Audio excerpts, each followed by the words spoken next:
Yeah, Chimo, greetings. We just want to give people a couple of minutes to log in. If you have any issues with the sound or the images, just let me know so we can correct it.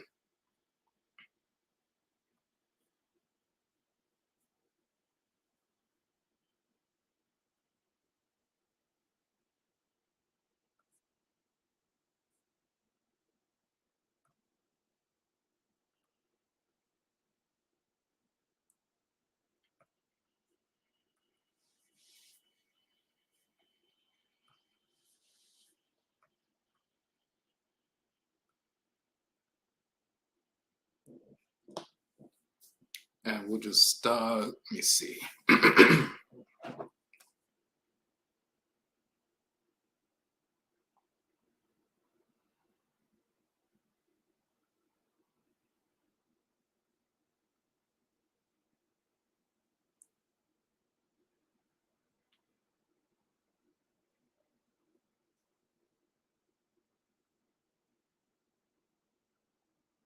Okay.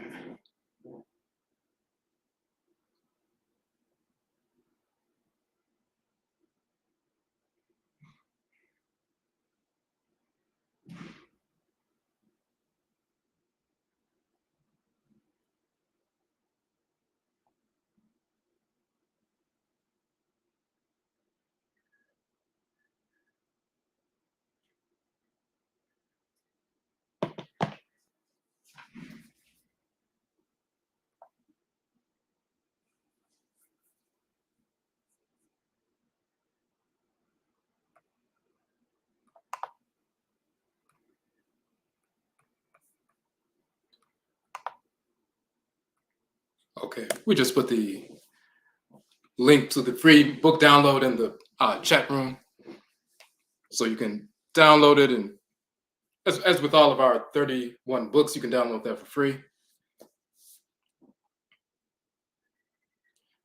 Just give me one more minute, and then we're going to get started.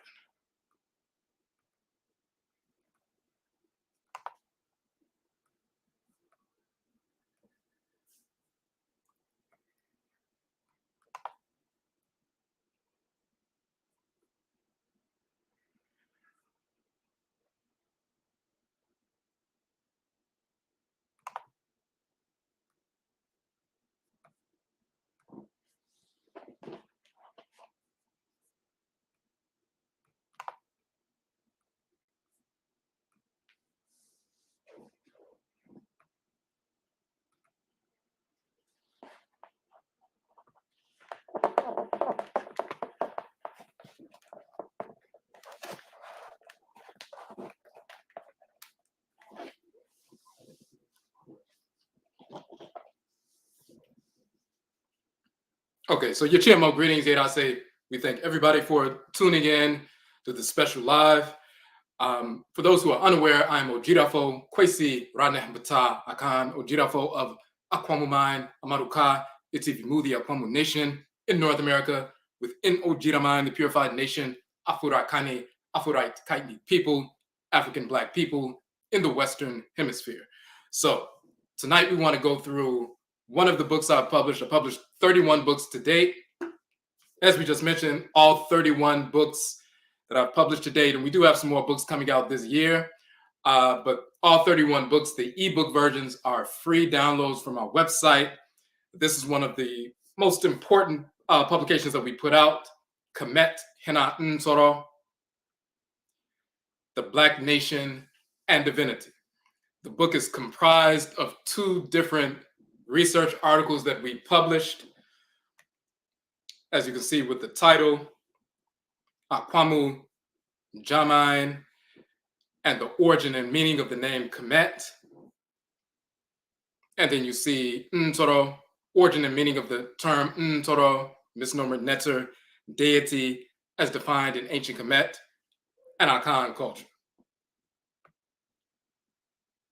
Let me scroll back up with that.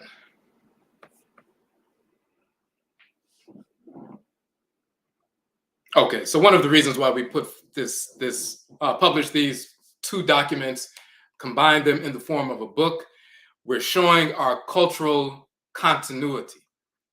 Ancient Afurakani, Afuraitkaitnut people, African Black people, residing in the regions of ancient Khanit and Kamit, Nubia and Egypt, and this is going back long before the pre-dynastic period, 40,000+ years ago.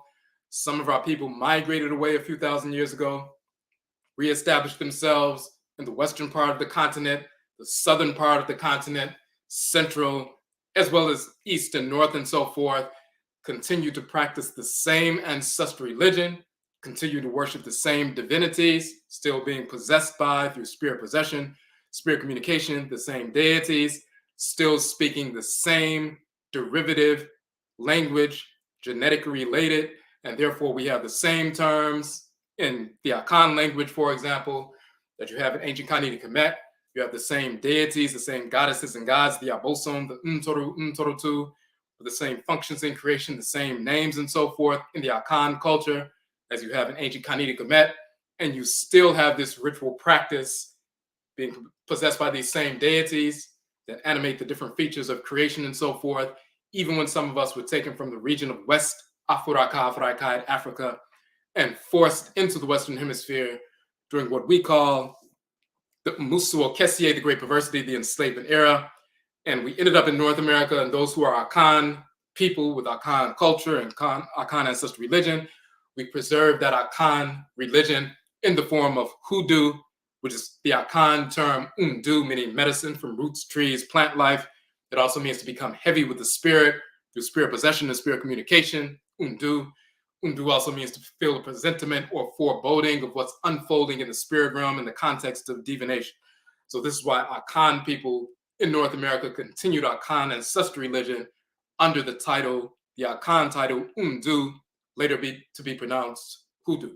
So there's a cultural continuity from ancient Khanit and Kemet in northeast Afuraka, Afuraitkait, and east Afuraka, Afuraitkait, to the western part of the continent, all the way into North America. So one of the most poignant examples of that reality are the very important titles, Kemet, the Black land, the Black country, the land of the Black people, and so forth, and Ntoro, the title for deity. Ntoro is the male title for divinity. Ntorot is the female title for divinity. And those terms, Ntoro, still exist and are still used every single day in the Akan language, and it means divinity, deity. Kama, which is the root of the term Kamet and so forth, still used in Akan culture every single day with the same exact meaning. So we're going to break down this meaning. Now, let's go to the book.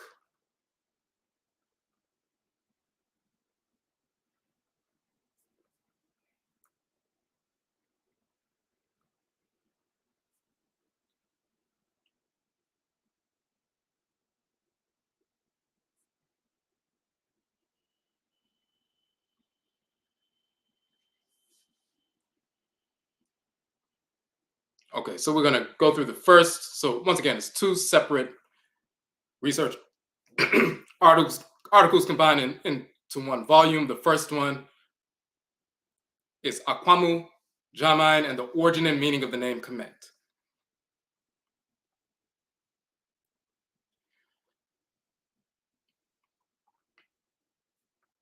Now, in the introduction, we address some basic information that's important. As we just mentioned, the culture and people of ancient Khanit and Kemet, Nubia and Egypt, ancestral to Afurakani, Afuraitkaitnut people around the continent.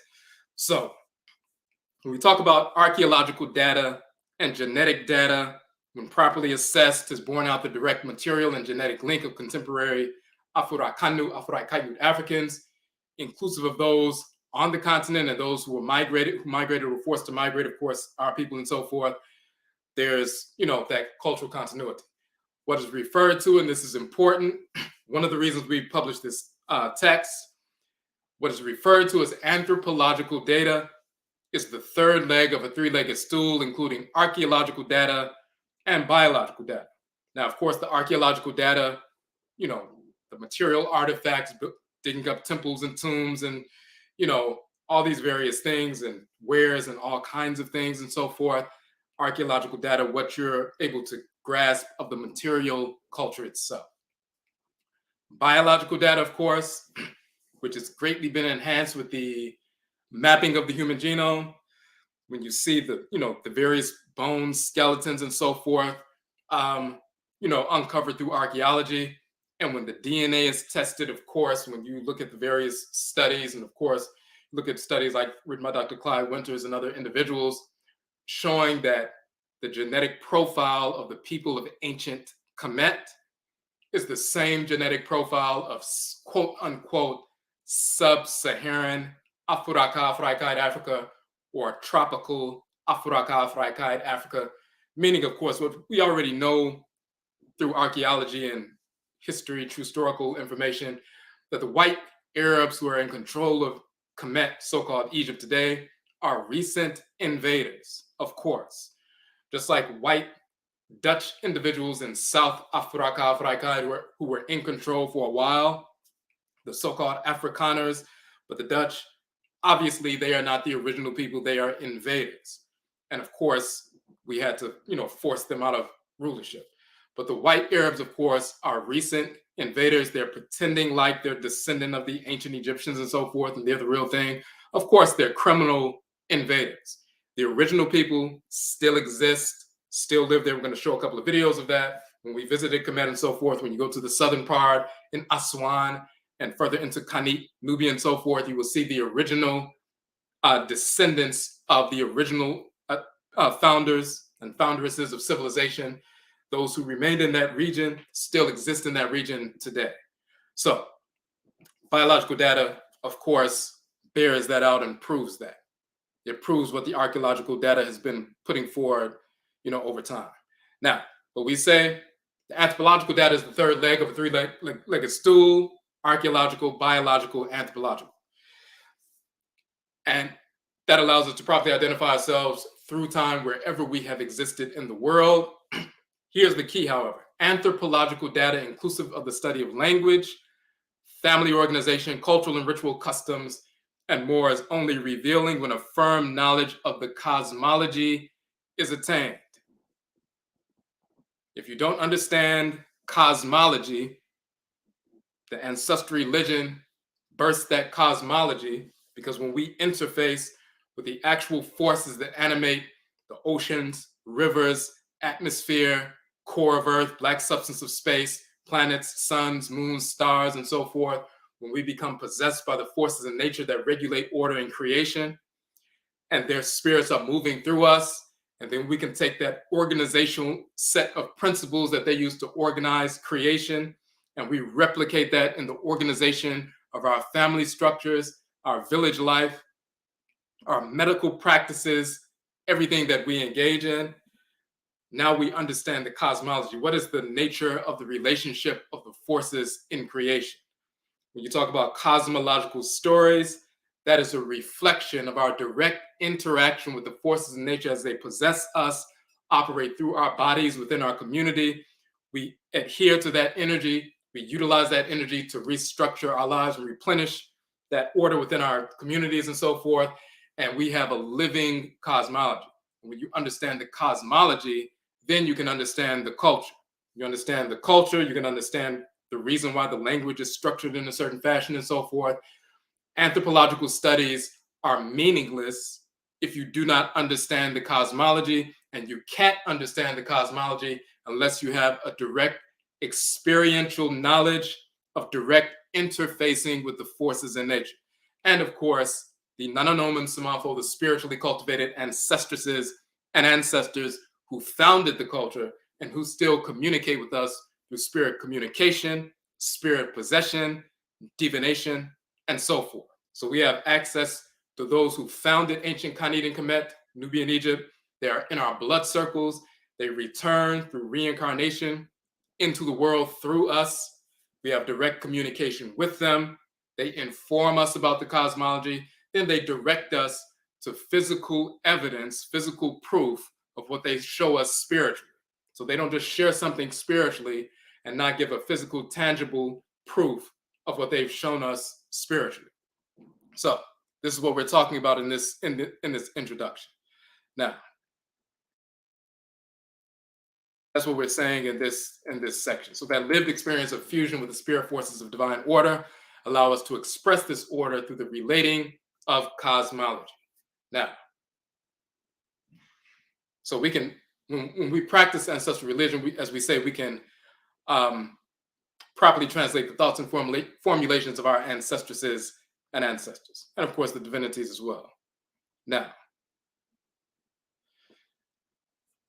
as we are an Akan organization, in this publication, we address the nature and identity of our people and our relationship with the deities as codified in the ancient terms Kamet and Ntoro, the Akan language and culture. We can elucidate the proper meaning of these terms and their etymological foundations and cosmological foundations rooted in ancestral religion, because we practice the same religion.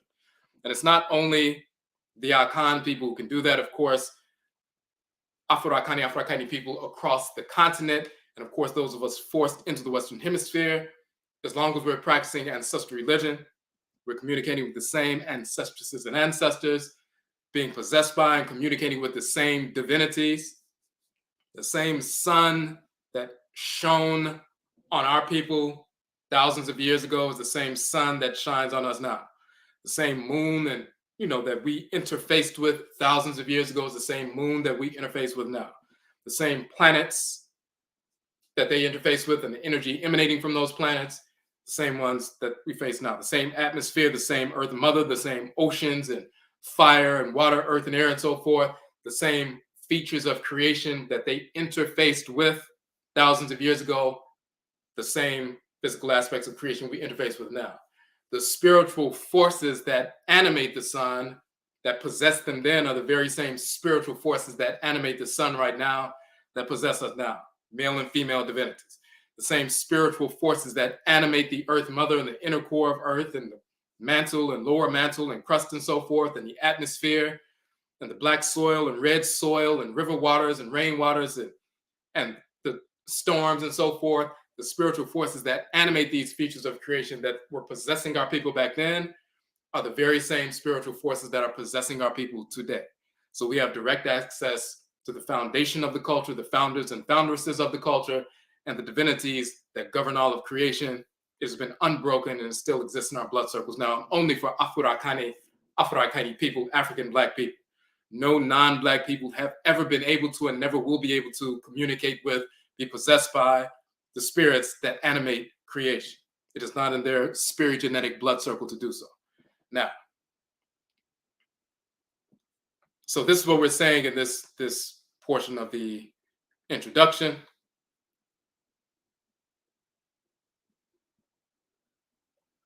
And so we talk about that as the real understanding of proper anthropology. You have to have a foundation in cosmology. Now, let's get into the first portion of the text.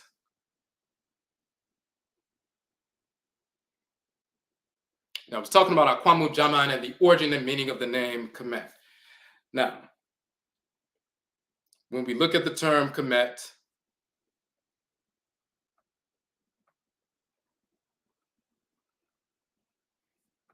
the term Kam, sometimes written KM or Kam, Kem means black. In the ancient language, as well as the Coptic dialect, the late period dialect that came into usage about 2,000 years ago. And then we show Kamet, is the black country. Kamitu or Kamau is the black people and so forth. It references not only the black soil, Kamet, the black country, but the skin color as well. You'll have this division between the Kamet people of the Kamitu, and then you'll also have the Desheru. Desher means red in ancient Kemet. Kam means black in ancient Kemet. So you have the Kamau or Kamitu people, the quote unquote black people, and the Deshert, which is also the root of the term desert, but Desher means red, and the Desheru, the red people. So that's referring to the land itself, Kemet, the black land, black country, Deshert, the red land or the red country, that's the red, fired up, burning red land, which is the desert and so forth in Kemet. But it's also the people themselves. You have dark brown people with black undertones.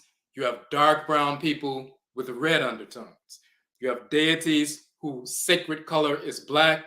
You have deities whose sacred color is red. And the energy complex, when it moves through the body, the physical body of our people, it manifests in our phenotype. So that red fiery energy manifests within the dark brown person with the red undertones in comparison to the dark brown person with the black undertones. Now, let's show a representation of that. Hold on 1 second. So we said in our publication, Kamet Orit, Alsara said in the enslavement and restoration of the Afurakani, Afuraitkaitnut African in Amenti, the West. We talked about these red meaning Desher and black is Kam and so forth. Let's look at that particular text right quick.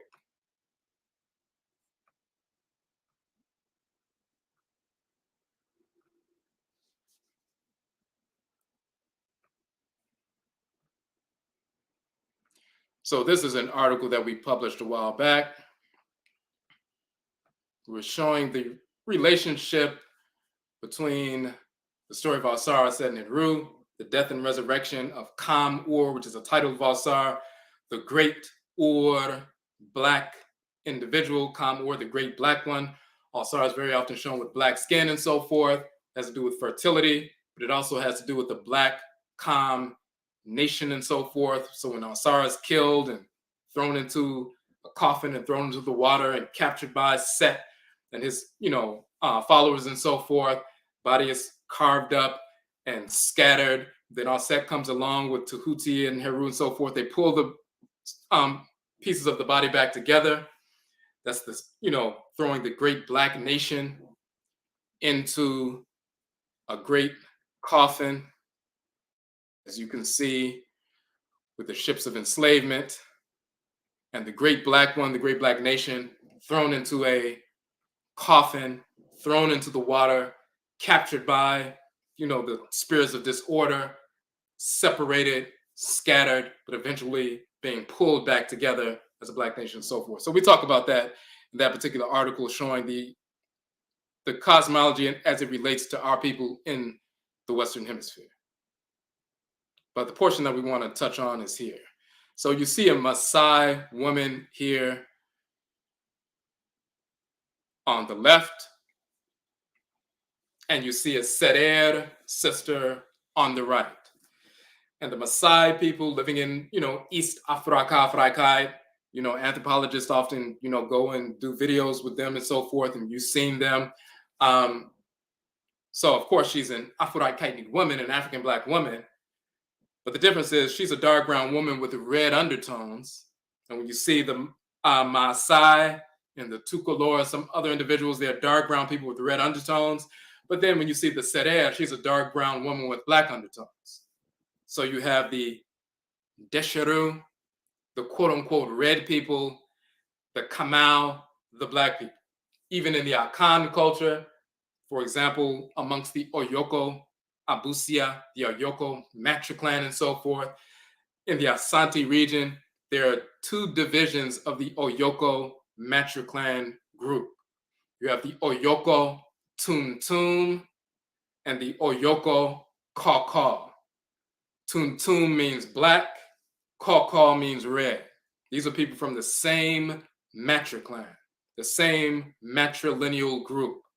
The Oyoko Tuntum are the black Tuntum Oyoko people. The Oyoko Kaka are the red Kaka Oyoko people. But they're from the same family. They're not some people who were mixed with Europeans. It has nothing to do with mixture at all. Just like the difference between a reddish brown horse, a stallion, and a black stallion. It's not has anything to do with blood mixture or another race of stallions coming in and so forth. There are differences based on the energy complex that manifests in the outer expression. Here, with regard to our people, manifesting that fiery reddish energy, manifesting within the phenotype. So you have a dark brown person with red undertones, dark brown person with black undertones, and you see that all across the continent. You'll see that in Vodun and the Ewe tradition. You see that in the Akan tradition. And of course, you even see that as we scroll down a little bit, not just in Kemet, but in ancient Khanit, Nubia. These are Nubians who were visiting Kemet at the time. And you'll see that red, black, quote unquote, dark brown person with red undertones, dark brown person with black undertones.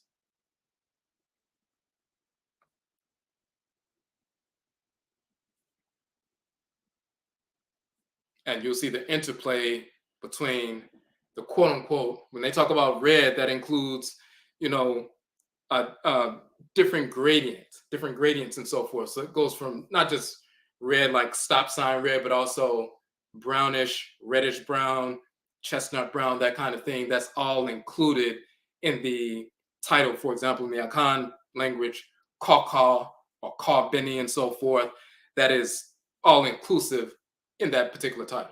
Just like you hear Black people in North America, they may say somebody's a redhead and so forth, like they called Malcolm X Detroit Red and so forth.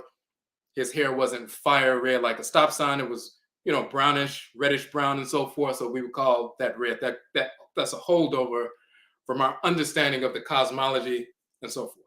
Now,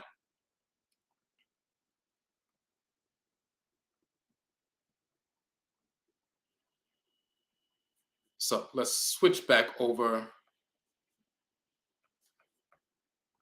to the book.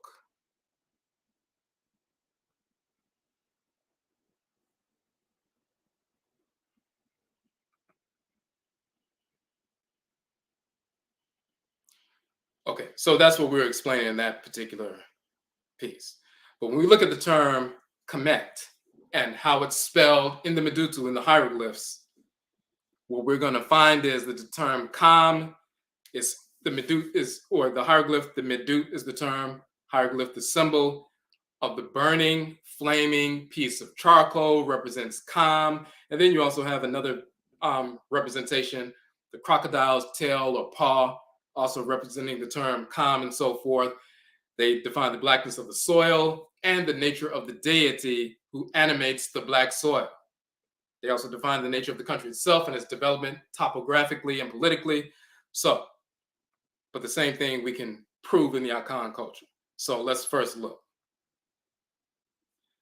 If you look at the term Kam, which is in the Coptic dialect, when you see COPT in the dictionary, that's referencing the Coptic dialect. That is the last expression of the language that came into usage about 2,000 years ago at the end of the dynastic period of Kemet, right around the time when the Greeks started invading and so forth, and the Romans and all of that. But in the Coptic dialect, you will see K-A-M-E, Kamet, Keme, Keme, Kemit, and so forth. So different dialectical variants, Kam, Kamet, Kemet, and so forth. But the root is Kam. Now,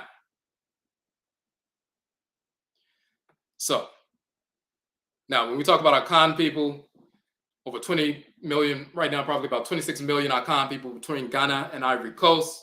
Those are artificial borders established by Europeans, the countries, the West Afurakani, Afuraitkaitnut countries of Ghana and Ivory Coast. But Akan people make up about 45% of the population in Ghana, about 42% of the population in Ivory Coast and so forth, with about 26 million Akan people between the two countries. one of the largest ethnic groups on the continent, and of course, one of the largest groups from whom we were stolen, taken, and forced into the Western Hemisphere, the Akan ethnic group. There are subgroups of the Akan. We hear about the Asante people, or quote unquote Ashanti. That's the largest Akan ethnic group. There are millions of them. The second largest Akan ethnic group is the Fanti. There are millions of them. You also have the Akwamu, which we happen to be. When we talk about the Akwamu nation in North America, we are of the Akwamu division of the Akan ethnic group and so forth. There are millions of Akwamu people.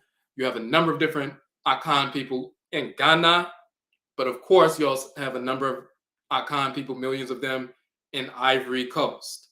Now,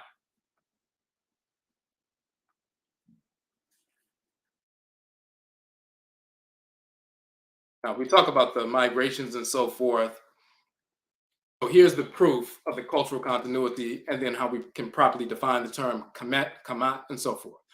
We say in the late 12,400s, so-called 1400s, a segment of the Akwamu people separated and established a new nation.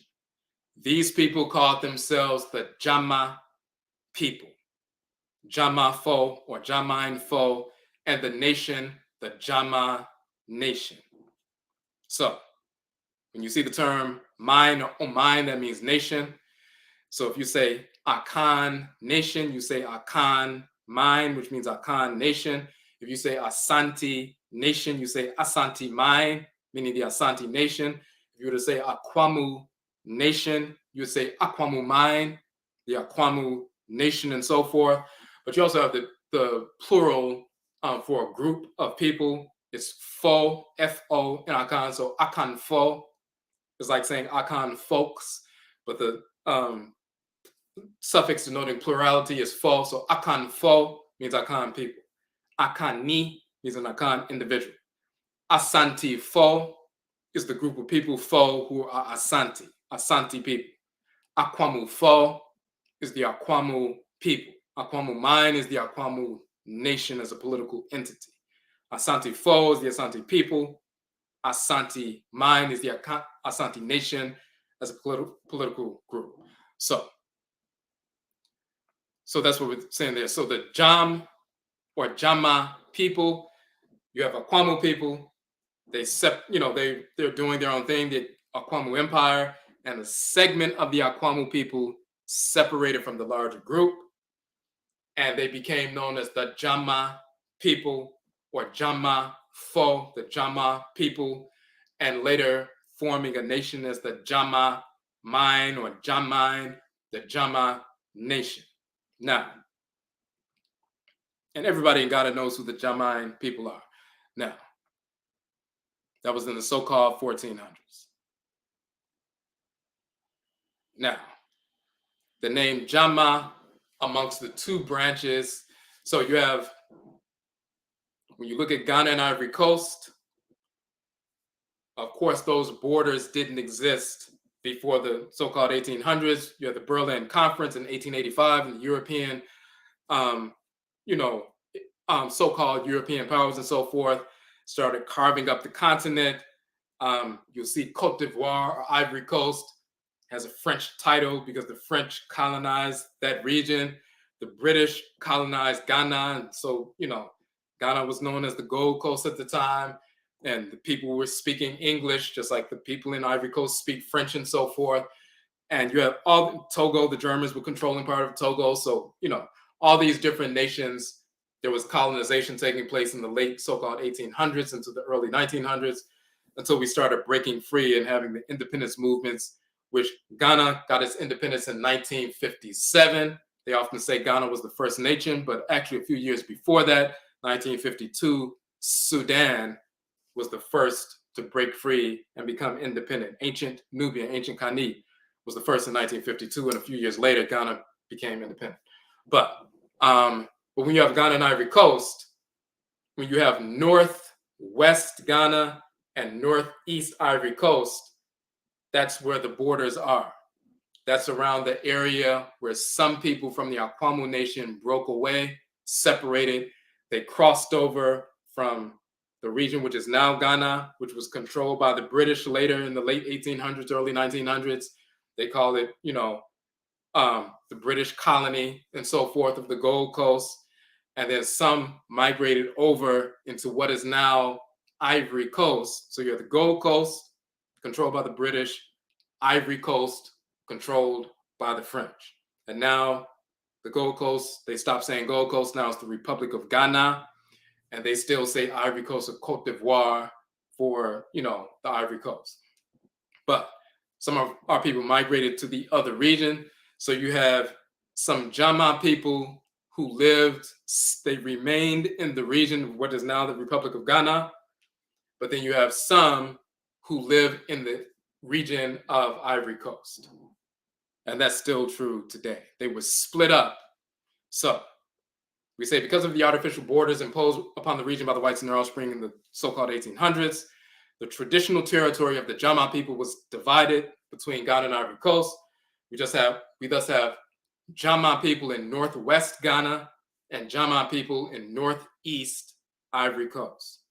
Ghanaian Jamine and Ivorian Jamine were formerly called British Jamine and French Jamine. The name Jama amongst the two branches is spelled variously. Jama, Jama, Jam, that's in Ghana. And then we go to Ivory Coast, the Jama people, they either say Chama, Jama, or instead of Chama, they'll say Kama. So that's a dialectical difference. In the Ebriye dialect, in the Ivorian branch, the Jama people who live in Ivory Coast right now, the Jama people are also called Kama. As we will see in the short note, Jama and Kama, that's the key. Let's flip over to that real quick so you can see the dialectical differences, because that's key to what we're talking about.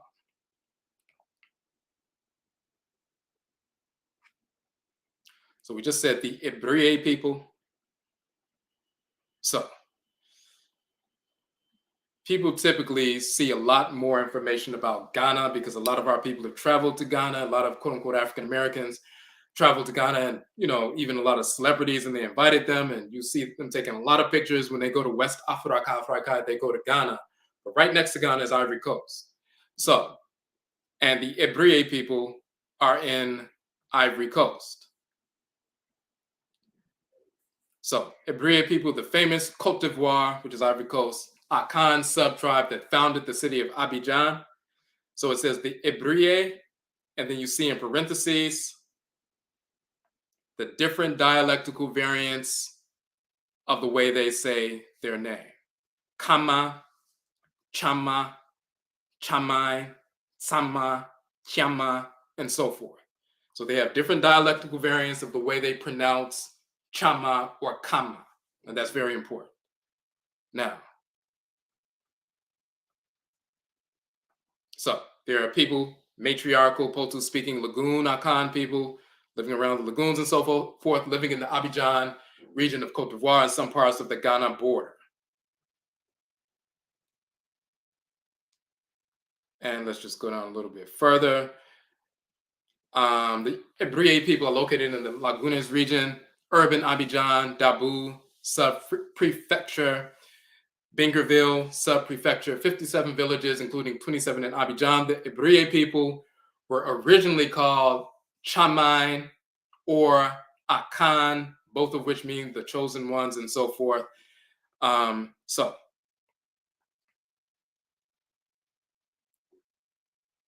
what's important there, they called themselves Akan originally, and they also called themselves Chamai. But Chama is also written Kama, which is important. That Kama is the same as Kamat or Kemet and so forth.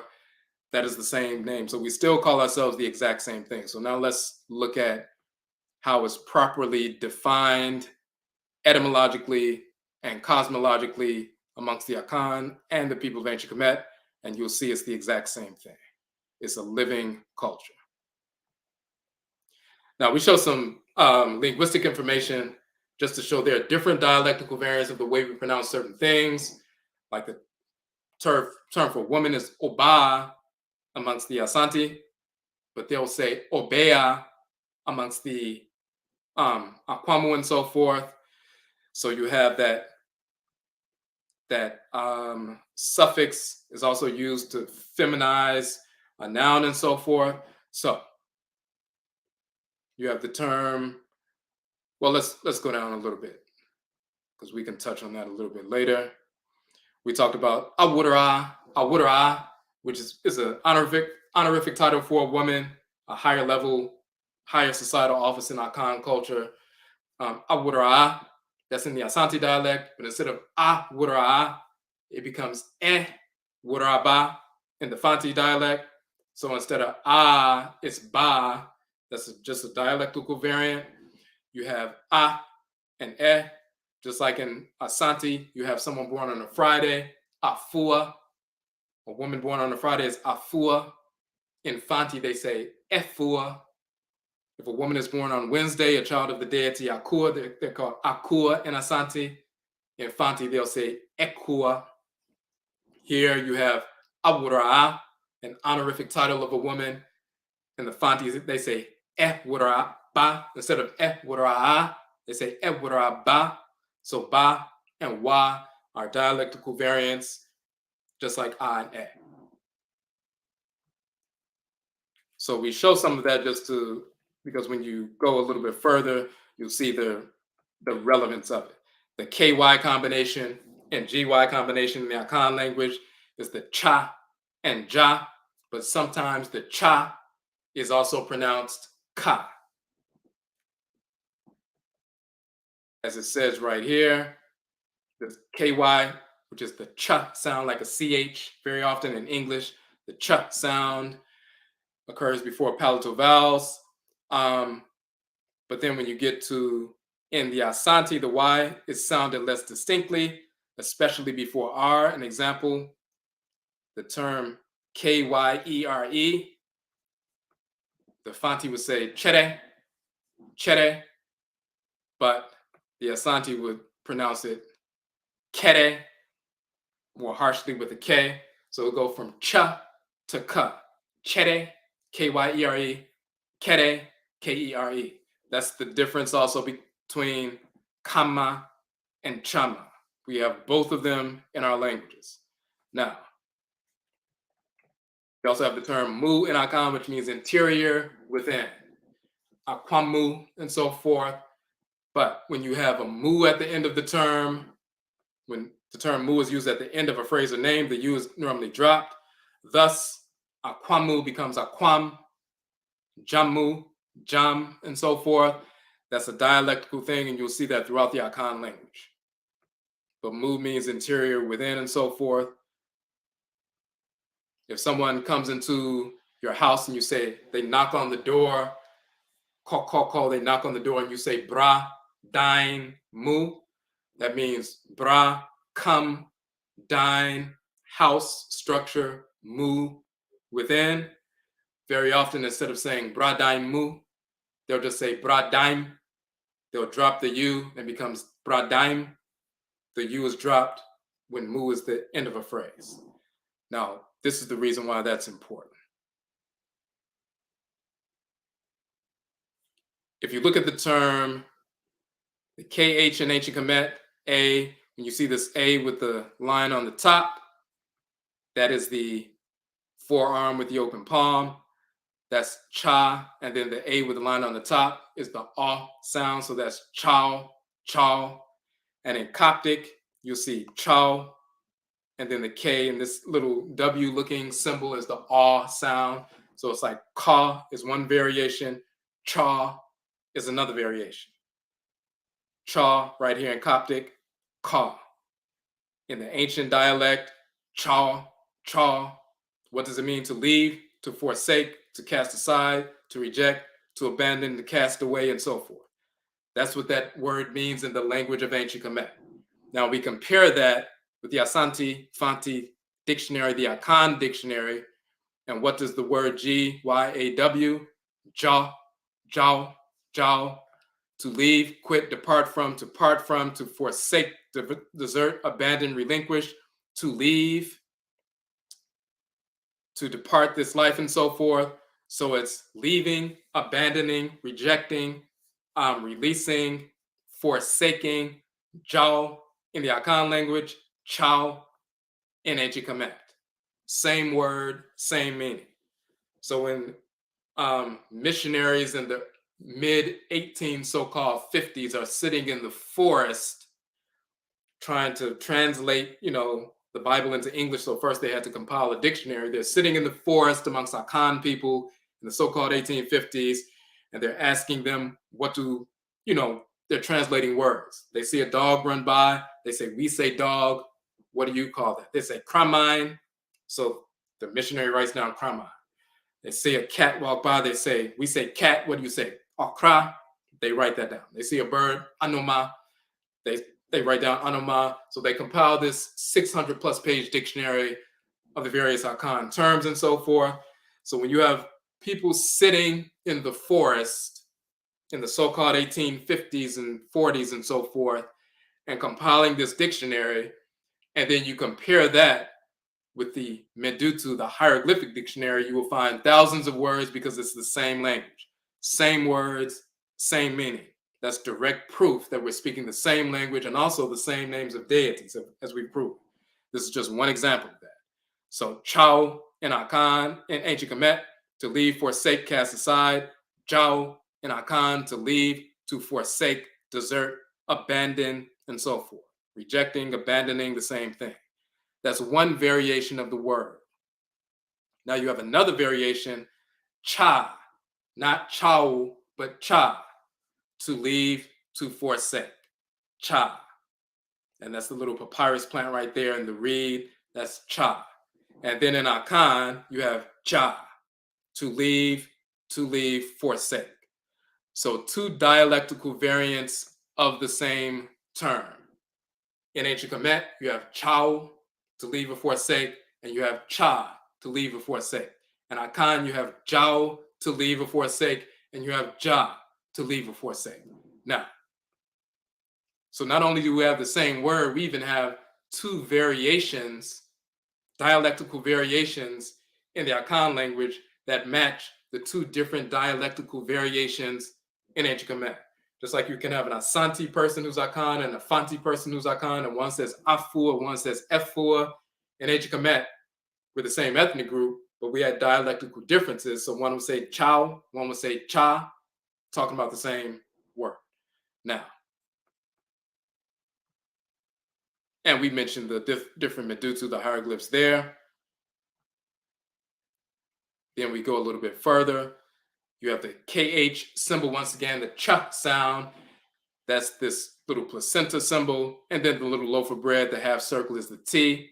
So Egyptologists were not aware of what the vowel placement should be because it's just the Cha and the Ta.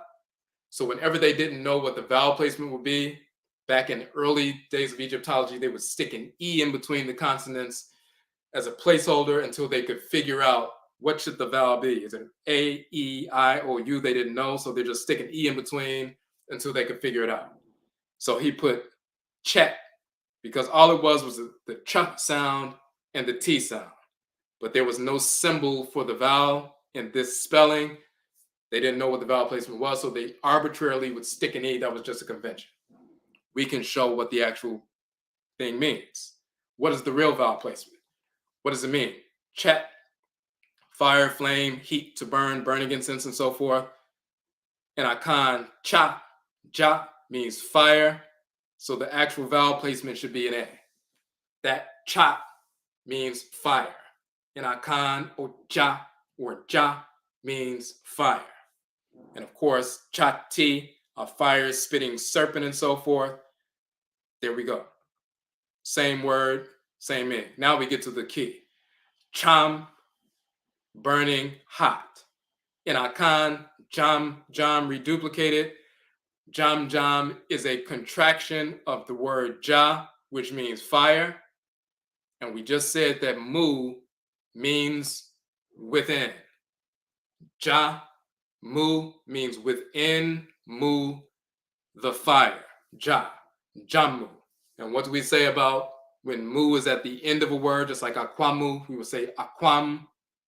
Bradaim mu, coming to the house, we would say Bradaim. Jammu, Jammu becomes Jam, and here's that principle. Jam, and they reduplicated it. Jam, Jam, meaning in the fire. Cham, burning hot. Cham, heat, fire, hot. The M in Ancient Kemet, in, into, from, on, out from, and so forth.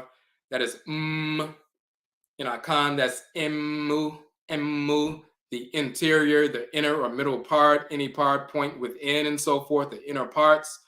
And cosmologically, the life force energy is coming up through the trachea and it's circulating because the mouth is closed. So it's just saying the life force energy is trapped inside until you say mu or ma and so forth, and you release that fire energy. But as long as you're saying the life force energy is trapped within. That's why the term womb comes from in Ancient Kemet, or him. That means womb, because the life force energy of the spirit of the child is gestating inside until it's time to ba, to open, to come forward. So M means means within. Mu in Akan means within, interior, inner parts, and all of that.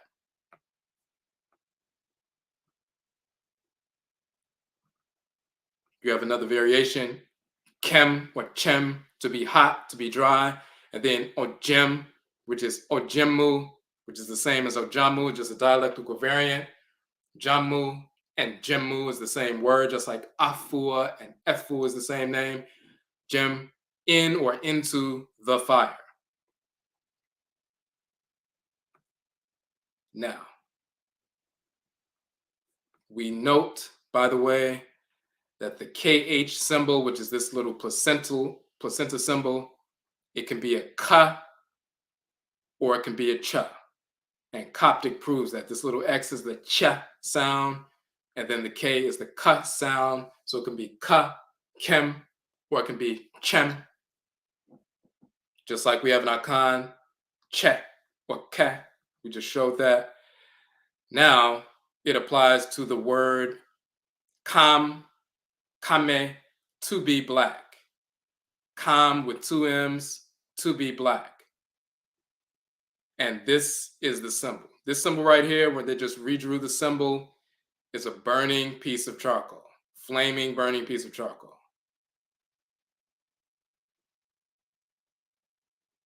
Kem, kam, to be black. In Coptic, that became kam or kamam with two M's and so forth. Notice the determinative symbol is the circle with the dot in the middle. That's the symbol of the sun, fiery energy and so forth that burns and makes things black. This symbol here is the little symbol for hair, which is, black, of course, dark. So, kamam, heat, fire, hot, fever, and all of that. The key, though, when we say that term means black, and it does mean black, Kam, they know Kam means black. Kam, the black land. Kamet, the black country. Kamal, the black people.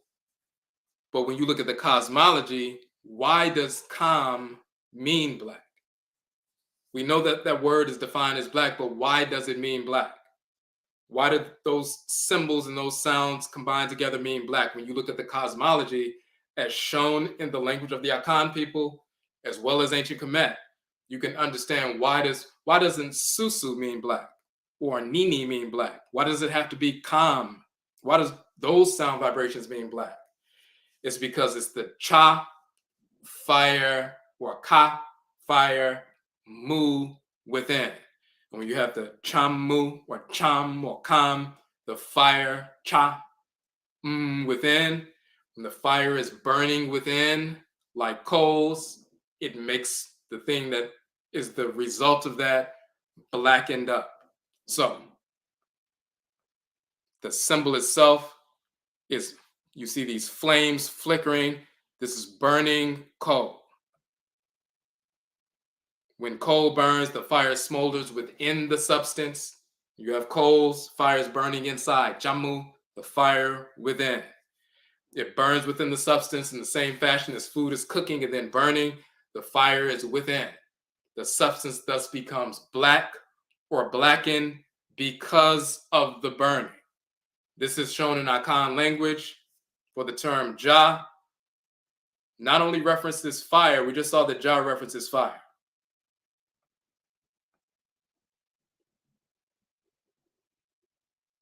Let's go back up just to show that. Ja, fire. So we just saw that. And that's Cha, fire. But then you have Cha Mu or Cham, the fire within.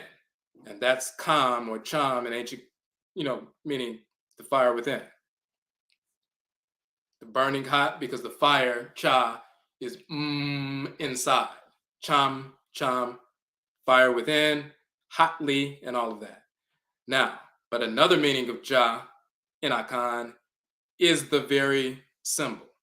If Ja means fire, then Ja, synonym is also Jawa, a smithy coal, charcoal. So we have Ja meaning fire in Akan, Ja also meaning the smithy coal. And you have Jawa, which is coals, anthracite, and Jabeya, which is also dialectical variant, is Jama. You're talking about the fire within the black coals. The reason we're showing Jawa and then Jabeya and Jama and so forth, let's go back up real quick. When we were talking about the feminine suffix, the suffix which denotes female or diminutive has dialectical variants, Oba, Obea, Wa, and A. So, a female born on Tuesday is called Abena in Akan culture, but there are dialectical variants. It can be Abena, Abena Wa, Abena Ba, or just Abena with an A, with two A's and so forth. The root of the term is Oba, which is also Uba, Uma, Uwa, A, and so forth. Different dialectical variants of the feminine suffix. That's why there's a direct relationship here between Jawa, coals, Jabeya. You have Oba, which is woman in Asante, Obeya, which is woman in Akwamu, and that's also Jama. So Jawa, Jabeya, Jama is referencing the same thing. You're talking about the burning coal. And when the burning coals are fired up, what's the resultant, manifestation? Blackness. This is why another spelling of Kam in Kemet is Cham. And the little fire drill stick right here is the Cha sound. That's another spelling of quote unquote Egypt. Chemet, Chamat, or Chamet, or Kamet, and so forth. And that's Jamain Fo, people of Northwest Asante, and so forth. So if we look at it, in the Medutu, you have two dialectical variants of the name Kamet. You have Kam, which is also Kamet, Kamet, as well as Kemet, and so forth. But you also have Cham, which is Chamet. And the fire drill, the one that you use the little drill to generate sparks and fire and so forth, you have Kama and Chama. Let's go back to the Ebrei people to prove that. So you just saw the two different spellings of Kemet, Kam and Cham, and the people are the Kam people, or Kamet people, and Chamet people. The Ebrei people, they call themselves Chama, but in another dialect, it is Kama or Chama. And here you see Chamain people, and so forth, same thing.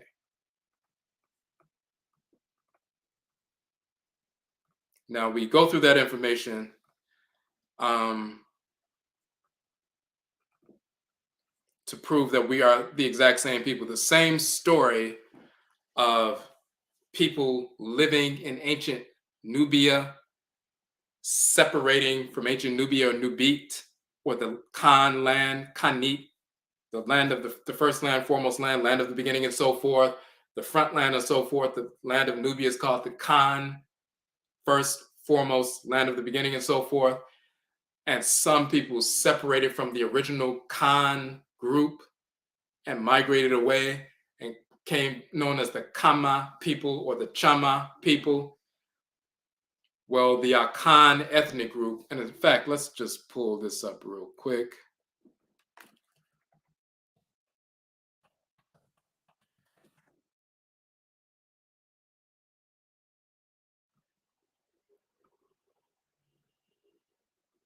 We published this article a while back.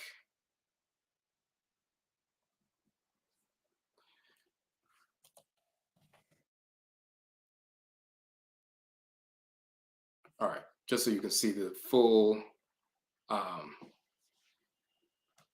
article here.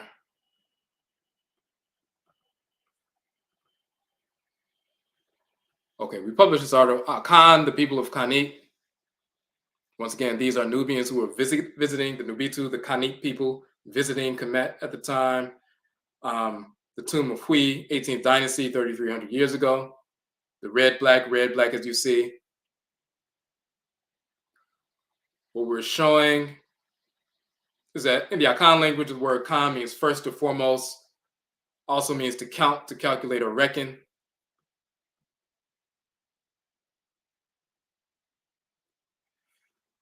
When you look at Kanti, they stuck an E because they didn't know what the vowel placement was with Kanti. The first, he was at the head.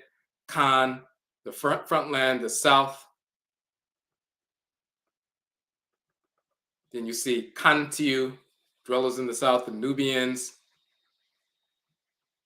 Kant, front, forepart, before, afore time, formerly, previously, in advance, the beginning, the land of the south, land south of Egypt and so forth. Kanti, the southland. Kanti, the Nubian frontier, the land in the Sudan.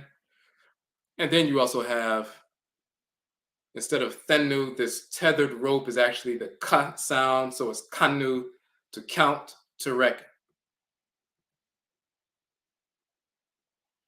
And let's pull up one more piece on that.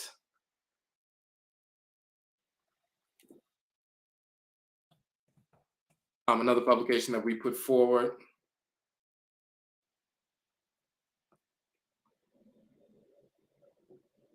Okay, this is our Akradin Boson book where we're showing the deities that govern the 7 days of the week in the Akan tradition, where we get our names like Kwesi and Kojo and Kwame and Afua and Ama and so forth, are the same deities from ancient Khanit and Kemet.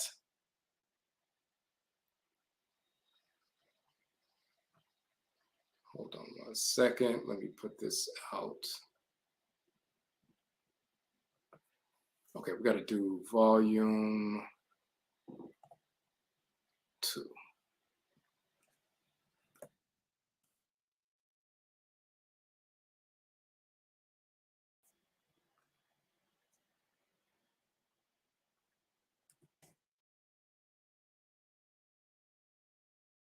Okay, so that was volume 1. This is volume 2.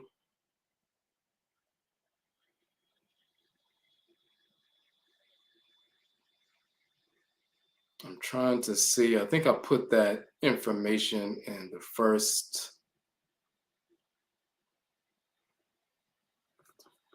Let me see. We might have had it in volume 1. Hold on 1 second.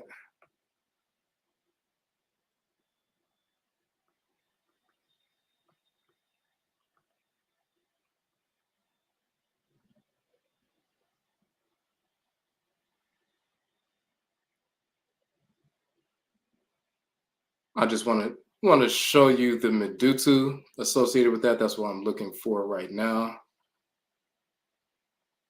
Okay, that's what it is. It was at the back. So that's volume 1 of Akaradim Boson, but it's at the end. I was looking at the beginning.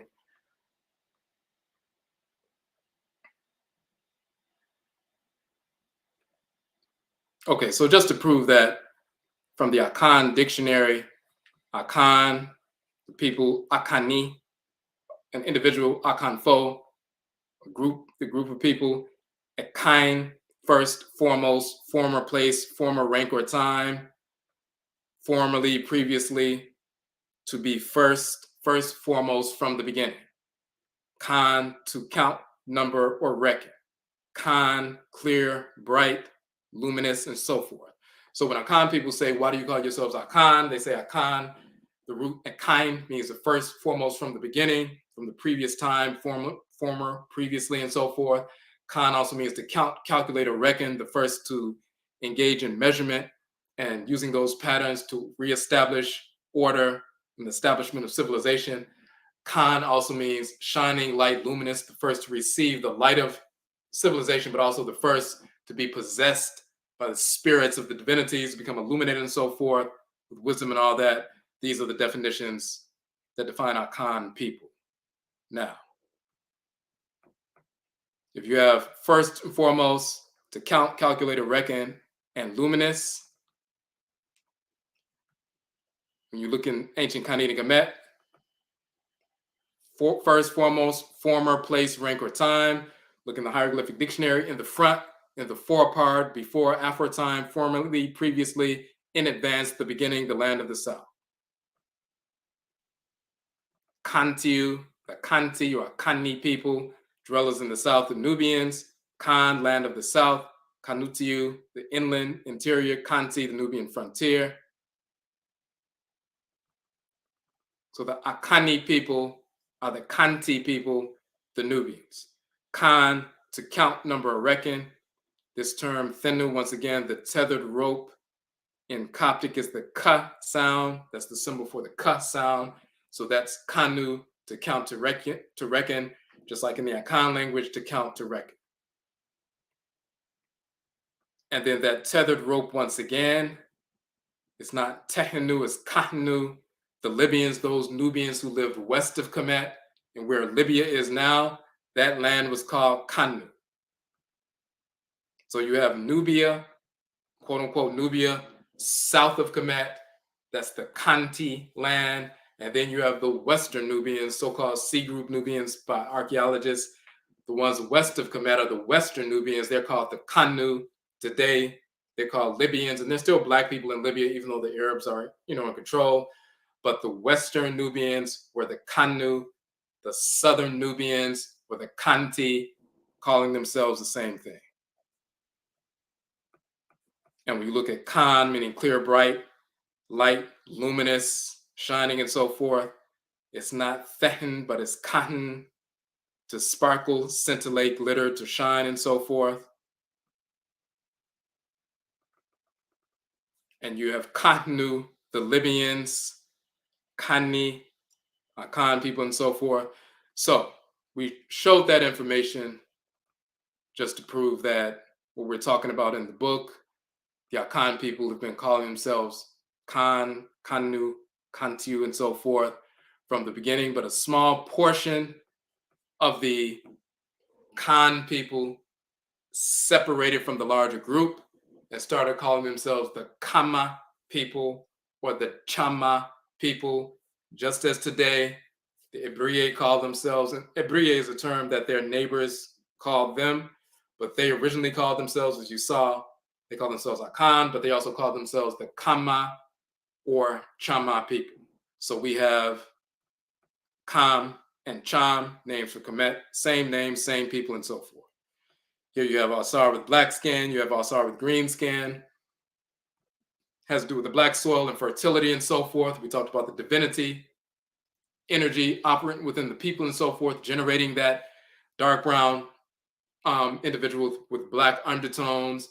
When our Asar is shown as green, we're talking about the renewal or resurrection of the crops that will, die at some point, but then they are resurrected when it's time for sprouting and everything. But that black fertile soil, the black soil that's deposited, silt that's deposited on the banks of the river after the flood, that is the physical shrine of the spirit of Asar. That's his body along the land and so forth. So as you can see, we also have the terms Jam, which is masculine, Jamma, which is feminine, a nickname for people born on Tuesday, someone who's a Kwabena, or an Abena. Their praise names will be Jam or Jama. What does it mean? The fire within. And those are fiery deities. Deities of the planet Mars and so forth, so-called Mars, war, fire, hot metal and so forth, warrior, warrioress. Benna and Abena are the deities in Akan. They're called, Herubedeti and Sekhmet in ancient Kemet, Ogun and Iyamiabeni in the Yoruba tradition.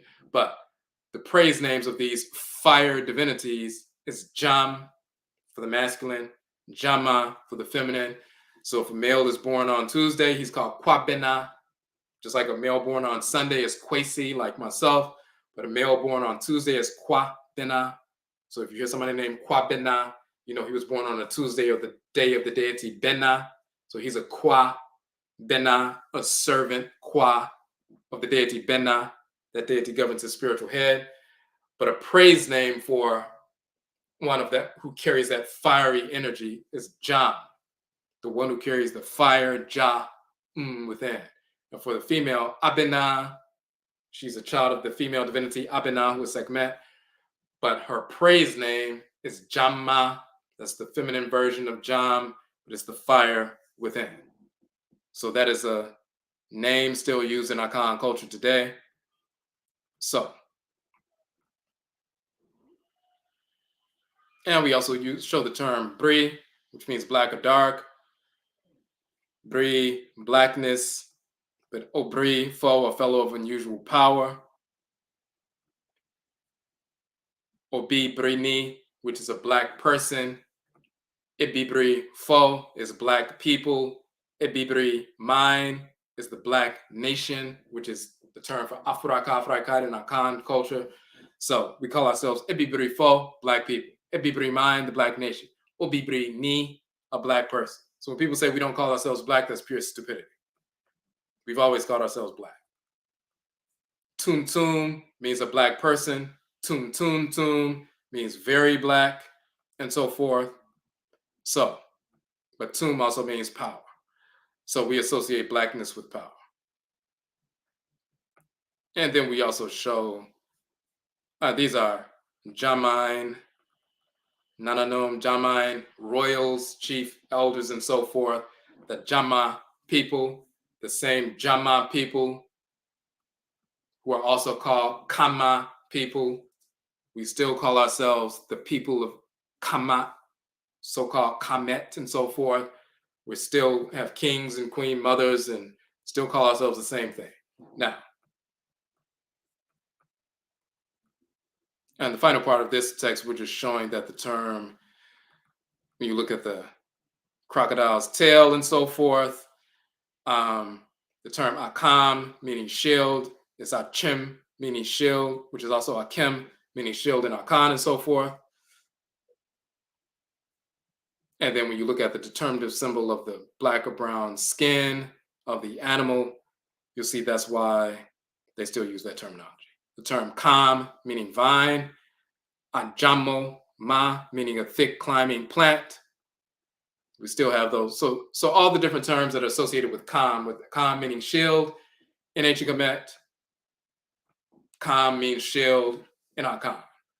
Kam meaning vine in ancient Kemet, Ajam meaning vine, or Ajam Ma meaning vine in Akan.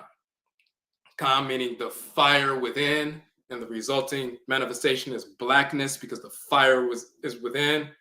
Jam or Jama or Kama, you have the fire within in Akan, Kam, Chama, and so forth. We have all of the cosmological data intact. And so we just show those relationships there.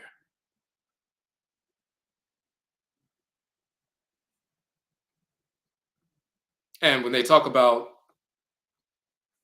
Kam, to vanish, to pass away, and so forth, to disappear, and all of that, when you're talking about the overarching symbol, manifestation of beginning and ending, birth and death in ancient Kemet was the rising and setting of the Aten, the sun. So when the sun rises in the east, that's a birth or beginning. When it sets in the west, that's a death or ending. And of course, when the sun returns in the morning, that's a rebirth resurrection, reincarnation, and so forth. But the key is when the sun sets in the west, that is a death or ending. The death occurs. There is kam, to vanish, pass away, disappear. What is the greatest indication that the sun, the aten, has disappeared, vanished, or passed away? Everything becomes totally black or dark, kam. The blackness is what is last or left behind.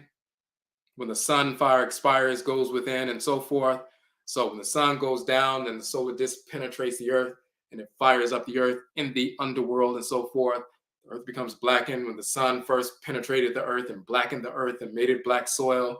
We're talking about the fire within results in blackness. This is why kam or kamet literally means the ka or the cha, fire, within. And the general definition is blackness. But why does it mean blackness? Because the cha, mu, or cham, the fire is within.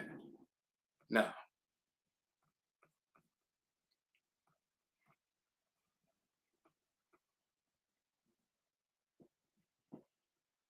let's just go back up real quick.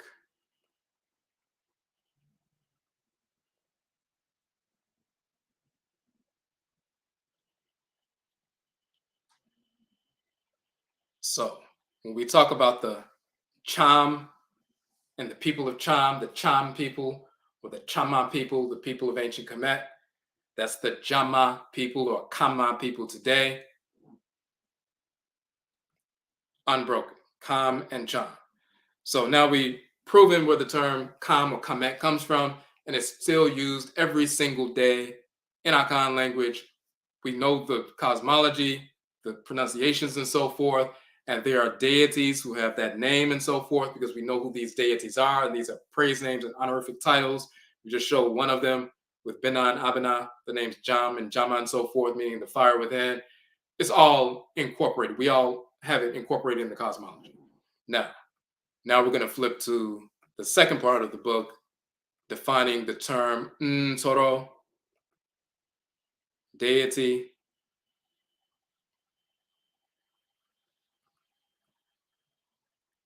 So, Ntoro, the origin and meaning of the term, quote unquote, netter, deity, is defined in ancient Kemet and Akan culture.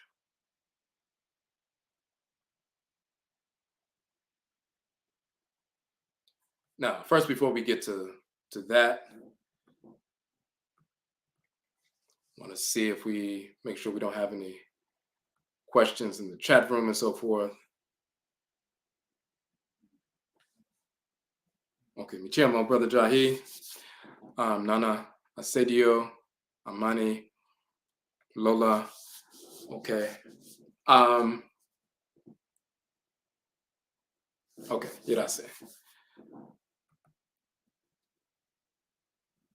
And of course, you can post questions in the chat room as we go through, and then near the end we'll look through those. And if you have any questions that need to be answered, we can go through that information also. So now let's flip over to the meaning of the term Toro. And once again, you can't, when you look at these terms, no Egyptologist could give a proper cosmological definition of the term Kemet. All they'll say is that Kemet means the black country and it has to do with the black soil and so forth, and Desert means the red soil. They didn't want to say it also means the black people because then it proves that the people of Kemet were black people and we define ourselves as black people. They didn't want to say that, so they'll just say it has to do with the soil. But they can't properly define the term as, well, why does Kam mean black? Why doesn't Jis mean black? Once again, you have to have the cha or ka, fire, within, kam, fire within. When the fire within is burning, it generates the blackness. So no Egyptologist could give that information. Only we could give that information, or anybody who's practicing ancestral religion, any Afurakani, Afuraitkaitnut person, when they look in their language and culture, whether it's Fang people in Gabon or Yoruba people in so-called Nigeria, or people in the Congo and so forth, when they look in their language and culture and cosmology, they will find these definitions and can properly define anything happening in ancient Kemet. And of course, when we were forced over here, we're still practicing the hoodoo tradition or the juju tradition in North America, or the voodoo tradition, or Wanga or Ngangan, and we're still dealing with these deities, still dealing with these ancestral spirits, and still have these proper cosmological definitions and foundations. Now,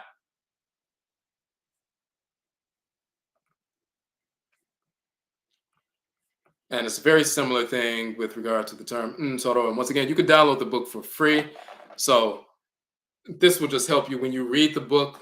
You'll have a greater understanding of everything that we're talking about in the book. So this section is a longer piece. We're not going to go, we don't have to go through the whole thing because it touches on a number of different things.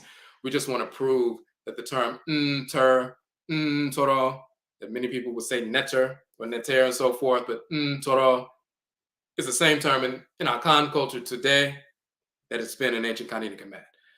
So the term for divinity or God is Ntoro.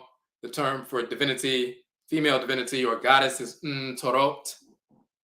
So there's a male and female, of course, and that derives from the reality, the foundational reality of creation, that the great mother is Amenet, and she is sitting here, and her name is right here, Amenet, Neb, Pet, the mistress of heaven, and so forth. And then you have sitting next to her, Amen. And together, Amenet and Amen are the great mother and great father, supreme being. They're called Nyame and Inyamewa. Nyame is Amen. Inyamewa is Amenet. In the Akan language and culture, we still worship these divinities, the great mother and the great father. It's not just a great father. It's not just a great mother. They are two halves of the divine whole, just like you don't just have a father, you don't just have a mother. There were two beings that came together, worked together as complementary halves of a divine whole so that you could be produced. Now that comes from Amen and Amenet, the foundational, complementary, balanced union of creation. Now, so we're talking about some cosmological things here in this portion. Talked about the Akan people migrating and things like that. When you look at this lentil piece and you see we have the term Ntoro, NTR, very often spelled without the vowels and so forth. So they didn't know what the vowel placement was. Once again, they would try to stick an E in between the consonants in early quote unquote Egyptology. Now they just will spell it with the consonants, but they used to just stick an E in between consonants just to facilitate a proposed pronunciation, but they were not aware. But in Akan, it's Toro, not no Toro, but Toro, and it means deity. The symbol of the axe representing divinity is used for divinity in Akan as well, and we'll show that. So this is really spelled different definitions of the, spellings of the term for quote unquote God or goddess. And when you also look at the definition, you'll see Tert with a T, which is the goddess, and Ter is the god. But it's actually spelled, these are three different variations of it. The wavy line is the N sound, the sound. And if you cut that wavy line off just for the first up, down, up, and you cut the rest off, of course, that's the English letter N because it's stolen from the N from ancient Kemet. So the wavy line of energy, also representative of water, is the N sound. The half circle here is actually a loaf of bread. That's the T sound. And then this symbol, this oval symbol, is the the open mouth sound when your mouth is open. That's the R sound, the R sound. So that's N, T, R. And then the determinative symbol, which is not pronounced, is the axe. That means it's representative. That name, NTR, means a deity, not just the name of a person, but it means it's a deity. Sometimes the determinative symbol represented by the axe, which means deity. Sometimes instead of using an axe, they'll have the falcon on the standard. That's a symbol also saying this NTR means deity, not just a person, but a deity. Or NTR here in a seated, shrouded figure with a beard. That also means, this means it's a deity. It's a determinative symbol that determines the meaning of the term. This is saying NTR means a deity is not the person, not a person. Now, 3 different spellings of the same word. And when we say a determinative symbol, what is a determinative symbol? When you see here, the English term lie, L-I-E, to tell a lie, is also the English term L-I-E, to lie down. So if you were to write L-I-E, and somebody just saw that, 3 letters, L, I, and E, they don't know if that means to lie down or if that means to tell a lie. But if you stuck a determinative symbol, the body of a person lying down, you put L-I-E, and then a picture of a person lying down, then people would know right away, oh, this L-I-E means to lie down. So that's what a determinative symbol in ancient Kemet is. It's not typically spoken. It's just an indicator, or one that determines what the word is actually referencing. So, but very often for deity, they will use the axe. Sometimes they would use especially in the earlier texts, the falcon with the standard, and very often they'll have the seated male shrouded, or the seated female. If it's a female divinity, it's a seated female. If it's a male divinity, it's a seated male with the beard and shrouded. So N-T-R.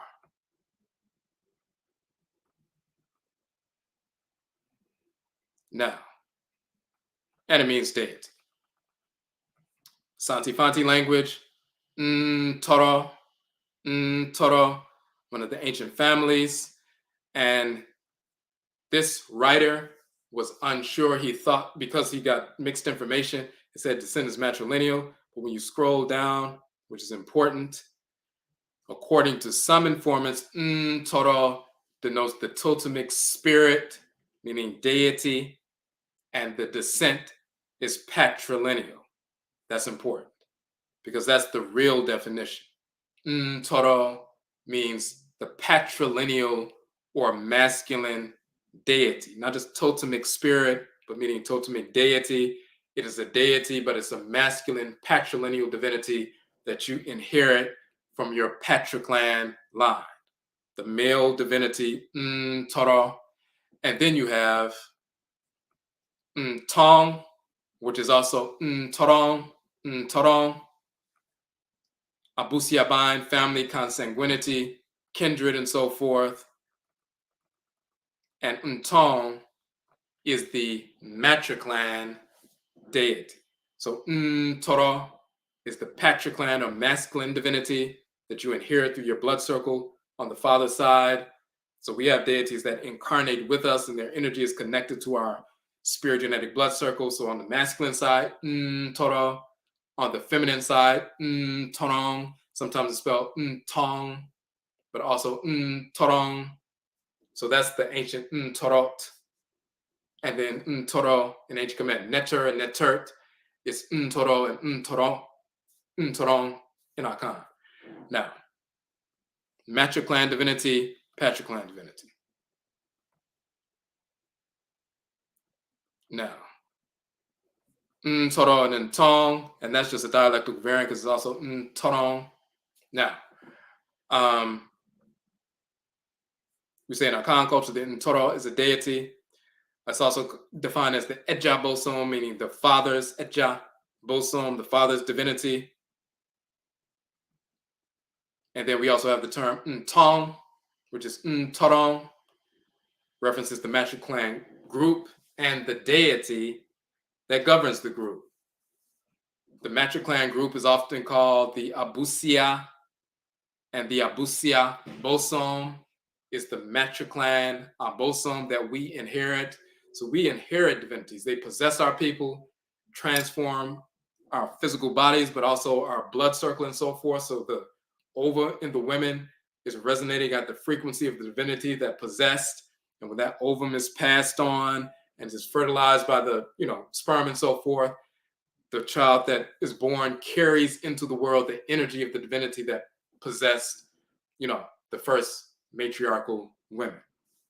On the masculine side, the deity that first possessed our people. So when we talk about deities, forces of nature, We don't just look up at the sun and say the spirit of the sun. The spirit comes from the sun and possesses our people, gets inside of our bodies, transforms our DNA, energizes the sperm cells and the ovum cells, and those sperm cells now carry the energy of that specific divinity. So when they fertilize the ovum, you have a patriclan divinity, a certain energy complex, and then a matriclan divinity whose energy is operant within the ovum, and the union of the sperm and ovum, of course, makes the zygote that becomes the embryo, but the energy that was animating the sperm cell is the patriclan divinity, the Ntoro, and the divinity's energy that was animating the ovum cell is that of the Ntorong, or the Abusiabosom, the matriclan divinity, and now you carry that energy into the world.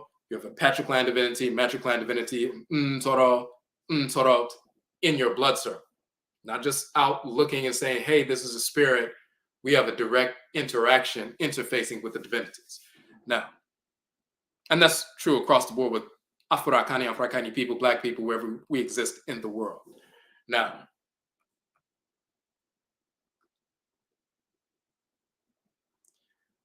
and we just want to say, okay. So they'll say, Akan people say, Ntoro ye ejabosom. The Ntoro is the ejabosom, or the patriclan divinity, or the father's deity. And then, of course, the Ntorong is the matriclan divinity, or the mother's deity. Now,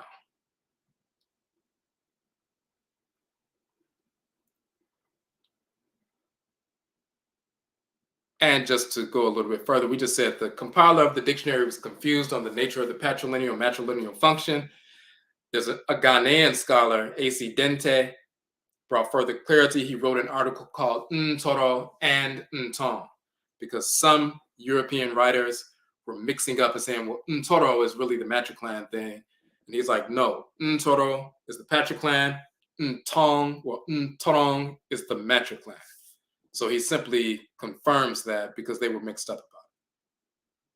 He says the two sociological terms, Ntoro and Nton and Akan, have been summarily treated as though they were one and the same thing. It has been suggested that synonymous terms for Ntoro are Nton, Sunsum, and Bosom, but a further study of Ntoro has revealed that Ntoro is not synonymous with Nton. The writer of the statement quoted above must have been led into that error by a previous writer whose definition of Ntoro was not explicit enough. So he just goes into detail showing what we just said, that the Ntoro and the Ntorong is the patriclan divinity and matriclan divinity. That's all that he's going into, but we had to post that to prove what we were saying. Now, there are 7 Abusiabosom, or matriclan divinities, in Akan culture, and there are 12 patriclan divinities. And when you look at the blood circles, the Asona, Agona, Adriana, Equana, Asinie, Bretuo, Asachiri, and so forth, those are the 7 matriclans, matrilineal groupings or matriclans, and they're governed by 7 great ancestresses who are governed by 7 female divinities. That's on the matriclan side. Then you have these 12 patriclan divinities, or Ejabosom, the Bosom Afram, meaning the deity Afram, the Bosom Pra, the deity Pra, the deity Opo, the deity Sika, the deity Akon, the deity Gerebe, deity Ofin. So you see these 12 patriclan divinities. In ancient Kemet, the 7 matriclan and 12 patriclan divinities are shown in totemic forms as well as anthropomorphic forms. This is from the chapter 148 of the Pert Im Heru. These 7 cows are the 7 Het Heru. In their totemic form, the 7 female divinities that govern the 7 matriclans. And then you have the 12 bearded male divinities who govern the 7 patriclans. In ancient Kemet, these constellation Pleiades, that some people call the 7 sisters and so forth, the 7 stars of the Pleiades, those are the stellar shrines for the spirits that animate those stars, and those are the 7 Het Heru, shown here as 7 cows. And then the 12 attendants to Sahu so-called Orion, and Osar operates through Orion on the stellar level. His 12 attendants are these 12 divinities. Now, look at another representation of them. Here are the 7 Het Heru in the form of 7 females. Instead of 7 cows, the 7 female divinities. These are the 7 Het Heru that are present at the birth, and they determine the quote-unquote fate and so forth. And then these 12 divinities pulling the boat of Afura, 12th hour of the night, and so forth. These are the 12 divinities, a different representation of those same 12 masculine divinities, and they are the Sahu 12, the 12 stars of Orion. There are 12 deities who are the assistants of Alsar, and so forth. Now,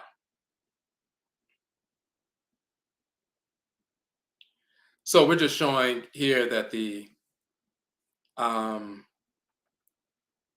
term Bosu, secret shape of deity, Mosu, shape or form, and so forth. The Mosu Ntoro is the bosom Ntoro, or the Ntoro bosom in Akan culture.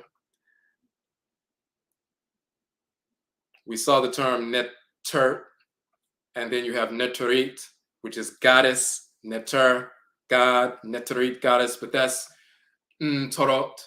That's really Ntorot, and that's Ntorong, which is correct, contracted to Ntong, but it's Ntorong, the matriclan divinity. That's Ntorot, the female divinity, the matriclan divinity, and so forth. Abusia is family, clan, offspring. Musia is plural, so that Musu, like once again, they stuck an E to facilitate pronunciation. Musu, children. Musiu, those who are born, children, race, family. That is Musia, the families, the clans. And in our Akan culture, your identity comes from your matriclan. So if your mother is from the Asona matriclan, and your father is from the Brietuo matriclan, then you are from the Asona clan, and you identify as the Asona clan, the clan of your mother. So my mother is from the Asona clan, so I am from the Asona clan. I'm not from the matriclan of my father. I'm from the matriclan of my mother. Now, I have a patriclan divinity I received from my father, but you identify yourself as part of the Akan group, and your right to rulership or the transfer of property and so forth goes through the matriclan, not the patriclan. So that's what we're talking about in that section. We're just showing that the Mosu Ntoro is the same as the Ntoro Bosum, the Ntoro Bosum, and so forth. Now, the final piece we want to show is, what does the term mean? You're looking at this axe. They don't know what the axe means. Why does Ntoro mean divinity and so forth? What does it have to do with an axe? Why are they using an axe that represents a deity? Europeans would try to say, well, axes have to do with power, so maybe it just represents power. That's all they can say. But when you look in the cosmology, we said anthropology is not important unless you understand the cosmology. Then you can understand why people have certain kinds of names and wear certain kinds of colors and eat certain kinds of food and do certain things at certain times of the year, at certain times of the day and night and so forth, and how they rear their children. It's about the cosmology. And the cosmology is derived from our direct interfacing with the deities and bringing that divine order that they manifest in creation into our lives. So why is there an axe? Why does it represent divinity? What does that have to do with anything? Only in the cosmology can we understand it. So let's look at that. That's the final piece we want to touch on. Image of the axe, representation of a divinity, Ntoro, Ntorot, male or female. As we said, continues to be misunderstood by Egyptologists. Now, the use of the axe is rooted in the functioning of the divinity when interfacing with our people through spirit possession and spirit communication. If you've never had that, because Europeans and Eurasians and non-Black people can't have that experience, they don't understand why the axe is used. So first, let's look at it once again. Aku, to work in wood, to be a carpenter. You know, axe, you see the axe here, chopping.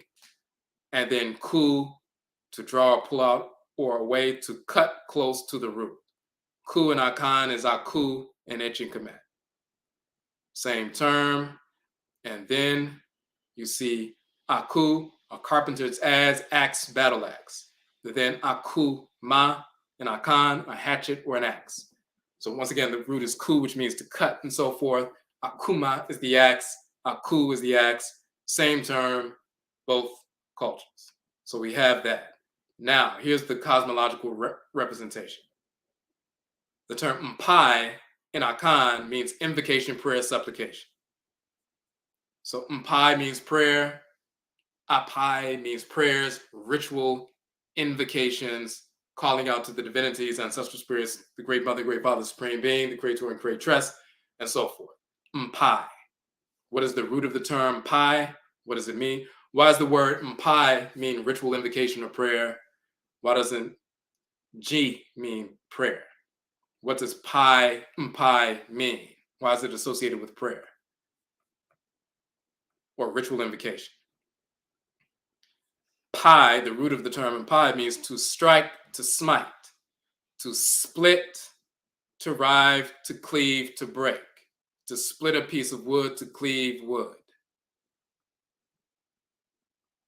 Mpai, cleft or crack. So if you take an axe and you pi, you split, or you rend, or you cleave, or you create that split, that's the term pi. Even the sound pi, that's what it means. It makes that sound.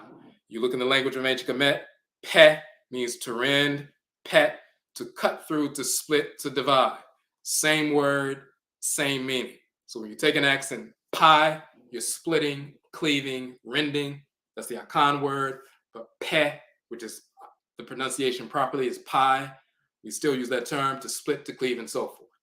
So the idea is when you're praying, you're sending out sound vibrations. Those sound vibrations split or create an incision into the spirit realm, and they open a gateway, and then you can pass through that gateway and go into the spirit realm. Those sound vibrations generate energy that create a split or a cleaving, and then you can pass through the gate.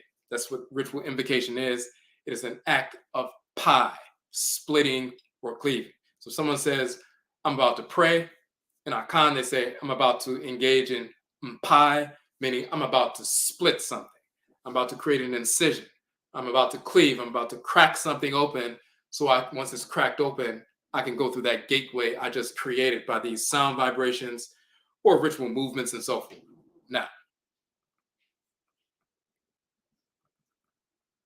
so now you can get the understanding. Akan culture, prayer is a process whereby through ritual provocation, we utilize our vibrational energy of sound, incantations, song, speech, and so forth in order to pi, to split, cleave, or cut, or make an incision into the spirit realm, and then we can enter. Now, when we open our spiritual heads through ritual invocation, the deities can come down and engage the process of spirit possession and spirit communication. When that occurs, the deity literally splits the head, and gets inside the body, and then operates through the body of the person. So split, cleave, and all of that.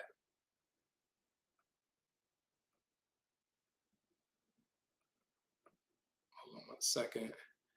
Okay, so just like you see the lightning splitting or cleaving, the blackness and all of that, that's what's taking place. When the lightning strikes, it is a rending or a splitting of the black sky. This is mpai, prayer, ritual provocation. The sound vibrations are accompanied by the cleaving, thunder, and so forth, and lightning. This is akin to the first emergence of Ra and Ra'et, the creator and creatress, bursting forth as the divine living energy of fire and light, splitting or cleaving the black substance of space. Before there were planets, suns, moons, and stars, when Ra and Ra'et exploded and manifested as the first fire and light in creation, they split or cleaved the black substance, and they began to spiral, shown as these circular serpents spiraling through the black substance, carving out black spheres, penetrating those black spheres with their energy and illuminating those black spheres that become the first stars. And then the planetary bodies emerge from the bodies of those first stars, and the energy of Ra and Ra'at penetrate those planetary bodies to illuminate them and give them vitality and so forth. But when Ra and Ra'at is the divine living energy, the grandchildren of Amen and Amenet first explode into fire and light. They split the black substance and so forth. That's what's happening. Now,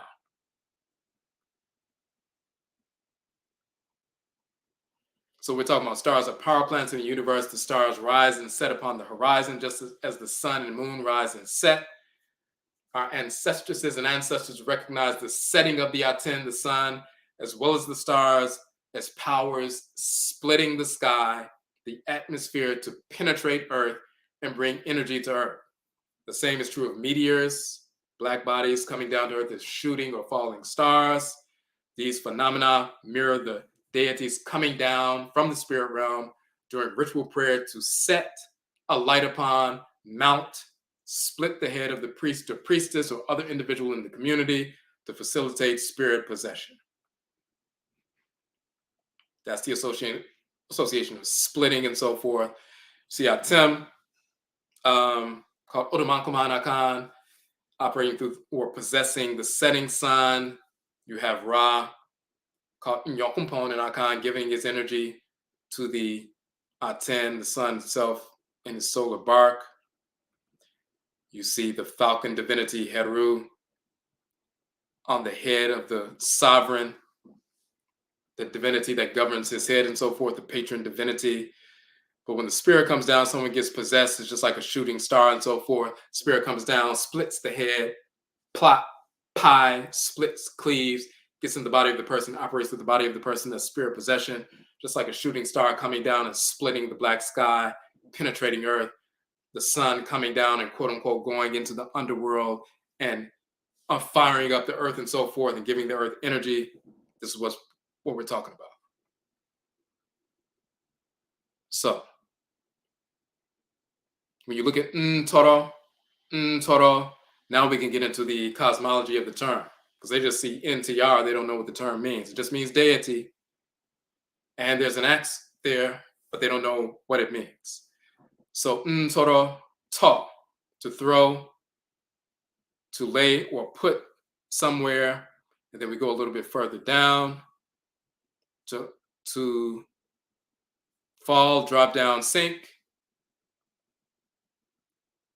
and then you see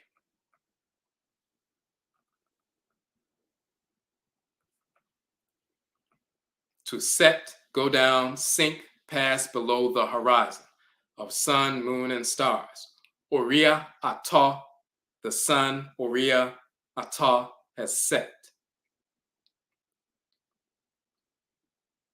So when you talk about Ta, to fall down, to drop down, to sink, something is coming down from the heavens and coming down to go under the horizon and so forth, just like a shooting star, just like the sun setting and so forth, and getting inside and going into the underworld, just like a spirit coming down and getting into your underworld, getting inside your body and so forth. That's what's taking place. So that's Ta. And then we show linguistically Ta, the R vibration is infixed. In Akan language, this is from the Akan dictionary. By infixing R, you see che becomes chere, ko becomes koro. They put an R at the end and the vowel follows. Pa becomes para. And you see that you have ba becomes bara and so forth. You have eso, the upper part, surface, upper parts, up upon, soro, the upper parts and so forth. You're infixing an R onto, a term. So when you infix the R, it becomes so, and then the vowel is the same vowel as the original. So becomes so, ro. Ko becomes ko, ro. Che becomes che, re. You're adding the ra sound, the radiant force, to the original term, adding that vibrational energy. Now, you find that throughout Akan language. So to and Akan becomes toro, toro.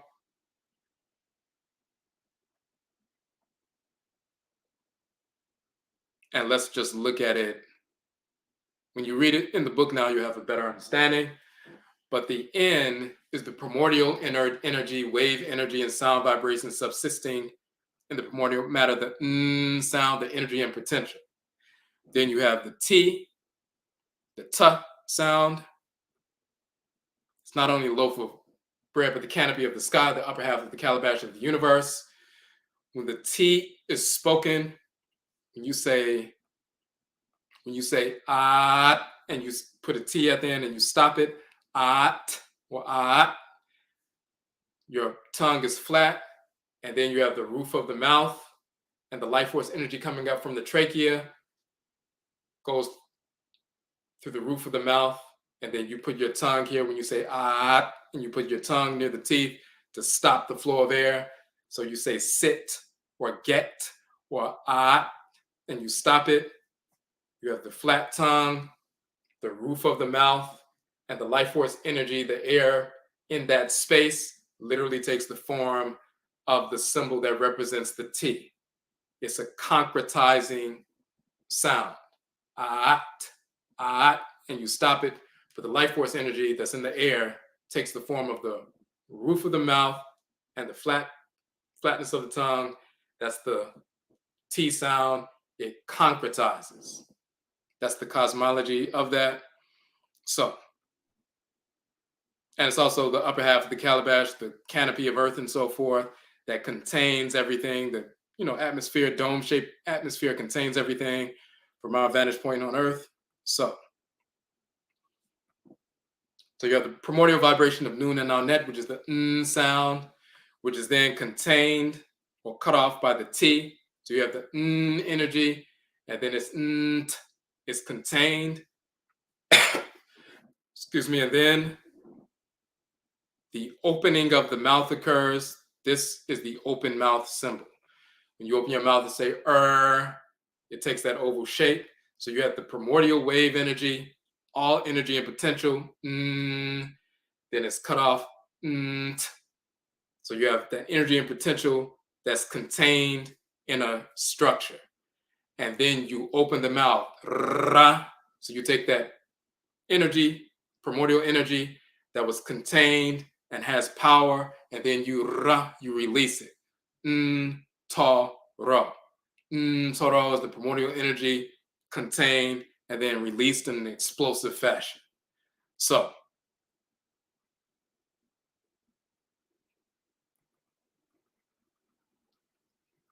of course, this is Ra and Ra'et, the creator and creatress. We just did a broadcast about Ra'et and so forth. Now, let me go back real quick. So that's what we're explaining in that piece. The Ra is the energy of Ra and Ra'et that bursts forth from Nun and Anet and so forth. So you can read a little bit about that cosmology. So you have Toro, to pay honor, to revere, to applaud, to have regard for. Toro, to become divine, to deify, divine and so forth. Toro, divinity, god or goddess and so forth.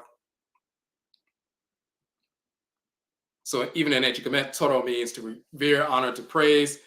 That which is revered, honored, or praised. Then you have Toa, which means to pray, to praise. Ta, to adore. Ritual invocation, you see the person standing with their two arms up. An emanation, a part, a portion. Form, counterpart, divine emanation. Essence of a divinity. And when you see the person with the two arms up and so forth, that's ritual provocation. Ta or Toa. And you'll see that same image throughout Kemet and so forth. But the reason why all of that is important,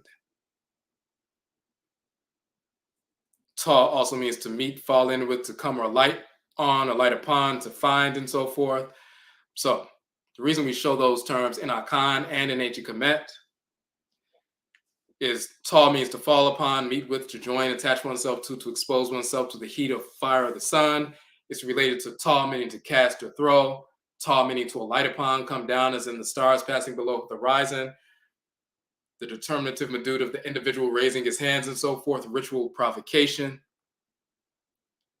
And then you also have these various terms. So what we show, the Akan language, ancient Kemet, Ntoro is Ntoro and Akan. Toro is Toro, talking about ritual provocation. Ta, To in Coptic, To and Akan. Tua, Tau in Coptic, To and Akan, and so forth, the same terms. And what we're talking about is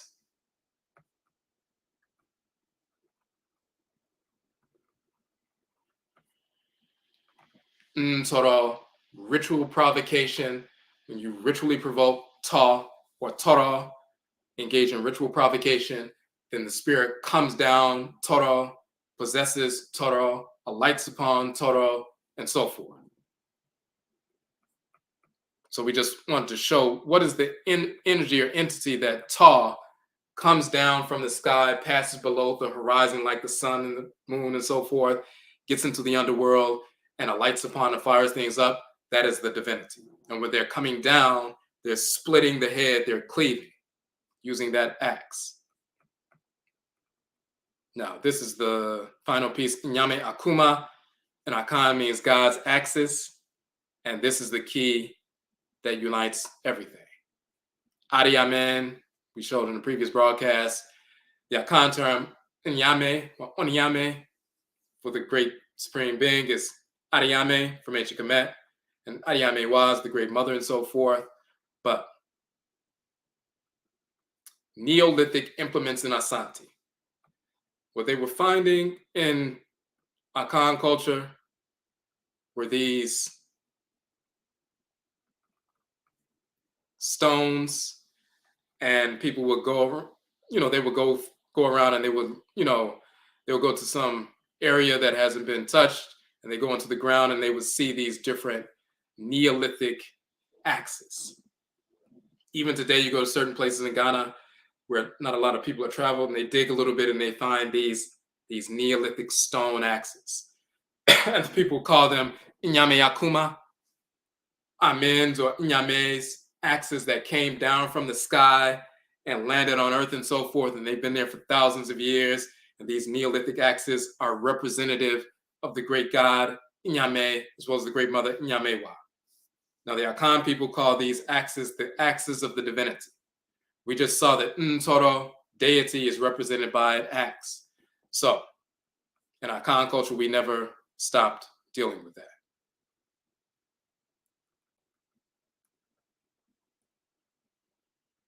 When you look at the shrine called the Inyame Dria,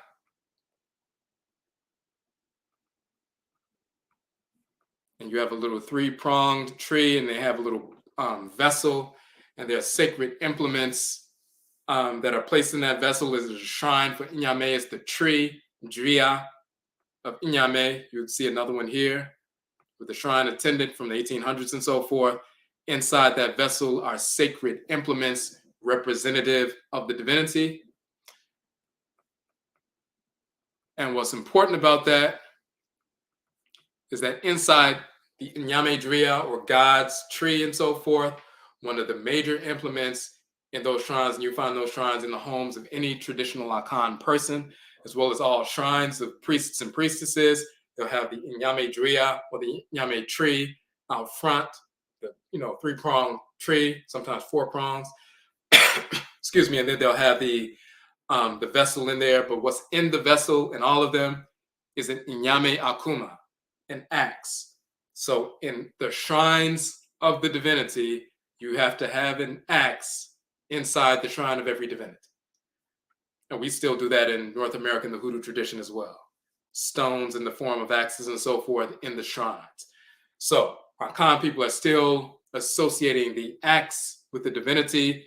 Where did those axes come from? They say they came from thunder and lightning, and Inyame sent them from the sky. They penetrated the sky, came on earth. They've been there for thousands of years, and they keep digging them up, and they take those axe heads and place them in the shrine of the deity that represents the deity. The axe represents the deity. The axe that splits penetrates, comes down from heaven and so forth, is a representative of the divinity. That's living Akan culture. Same thing in Ancient Kemet with the same terms as well.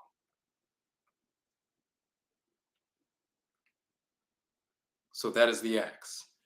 Ariame, which is Inyame, and Aku, the carpenter's axe and so forth. That's the same thing as Inyame Akuma in Akan culture today. That's Ariame Aku in Ancient Kemet, the axe of the divinity. And then we show also representations. The reason why we have curved sticks for the talking drums in Akan culture, they're representative of the axes, and when they come down and drill and bring those sound vibrations, that energy that brings the spirits down and so forth, these are the axes coming down to communicate with the people. So that's just another representation of that.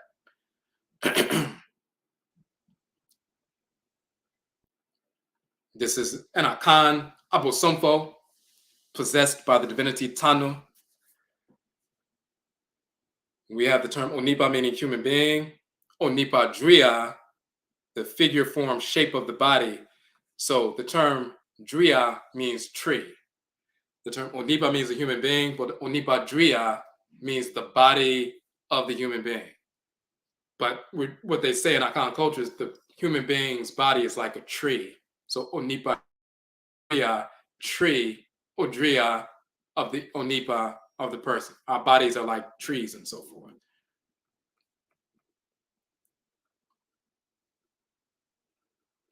So when we talk about spirit possession, the term for spirit possession in Akan is Akom, the state of being possessed with a fetish, which that was their term for deity back then. Temporary madness or ecstasy expressing itself in dancing and wild gestures ascribed by the natives to the agency of a fetish, talking about a deity. The person has been possessed with a fetish, meaning deity. Calm, to dance wildly in a state of frenzy or ecstasy, described by the natives as to the agency of a fetish. Calm possession, spirit possession. Looking at your Kemet, it's not Kema, it's Koma, to grasp, to seize, to lay hold upon, to hold, to possess, to contain. Koma means possess in Ancient Kemet. Kom means possess in Akan. And then Ko, and there's a variation of Kau, which is Kaum, to fall into an ecstasy, to prophesy during a frenzy. That's the same as Calm, to dance wildly in a state of frenzy or ecstasy associated with a fetish and so forth, to prophesy, to soothsay, to foretell. They use the exact same terms in the hieroglyphic dictionary that the missionaries who were sitting in the forest with our people who didn't speak English and so forth. They only spoke the Akan language. When they told them what Akom means and they described, get possessed when they saw people that happening, they wrote, they get into a state of frenzy, dancing wildly in a state of ecstasy, and then they prophesy. Then you look at the ancient term, calm, to possess, and they say the same thing, to fall into an ecstasy, to prophesy during a frenzy. That's not an accident or a coincidence. We're talking about the same terms with the same meanings, the same cosmological foundations, because we're the same people, of course. And this particular individual has been possessed. That's why he has the white shidel or powder on his body. And what happens when he gets possessed and they put the white powder on him, they'll put certain ritual clothing on him. And once he gets possessed, very often what happens is as soon as the deity gets in the body of the person, which is animated by the divinity, when we talk about spirit possession, we use the the example of if you're driving a car and you stop and your friend gets in the car and they take the wheel and you get in the back seat. There are two individuals in the vessel, in the vehicle, but they are taking the front seat, and they're in control of the direction of the vehicle. You're sitting in the background. You can see everything that's happening, but you're not in control of the direction of the vehicle. At some point, they leave the vessel, you get back in the front seat, and you take over control. When someone gets possessed by a divinity or an ancestral spirit, spirit comes down, gets inside the body of the person, You take the background, they take the wheel, they operate through your body, they lay hands and heal or show people how to procure medicine and prepare medicine and so forth. The deity is operating through your vessel and you're sitting in the back seat. Then at some point the deity leaves, you get back into the front seat and you control your body once again. When the deity gets inside the body of the priest or priestess and the white powder is put on the body, the deity will walk through, use the body of the person to go, as you can see here, and grab an axe. And what you see is the living representation of the term for deity and Kemet, the divinity and the axe. This is the deity who goes and grabs the axe as soon as he possesses or she possesses the priest or priestess. So in Akan culture, we have the living representation of that symbol. No Egyptologist could teach that. This is the living symbol of this. If you go to an Akan ritual, Akom, and you see someone dancing and they spin around and they get possessed by an abosom, a divinity, one of the first things they will do once they get possessed is they will walk over and grab an axe and they'll start walking around with the axe. This jumps off of the walls of ancient Kemet and becomes a reality in Akan culture every day. And the same thing happens in the hoodoo tradition in North America. They would direct us to grab an axe or a stick in the shape of an axe on the shrine and taken off the shrine when the person is possessed. So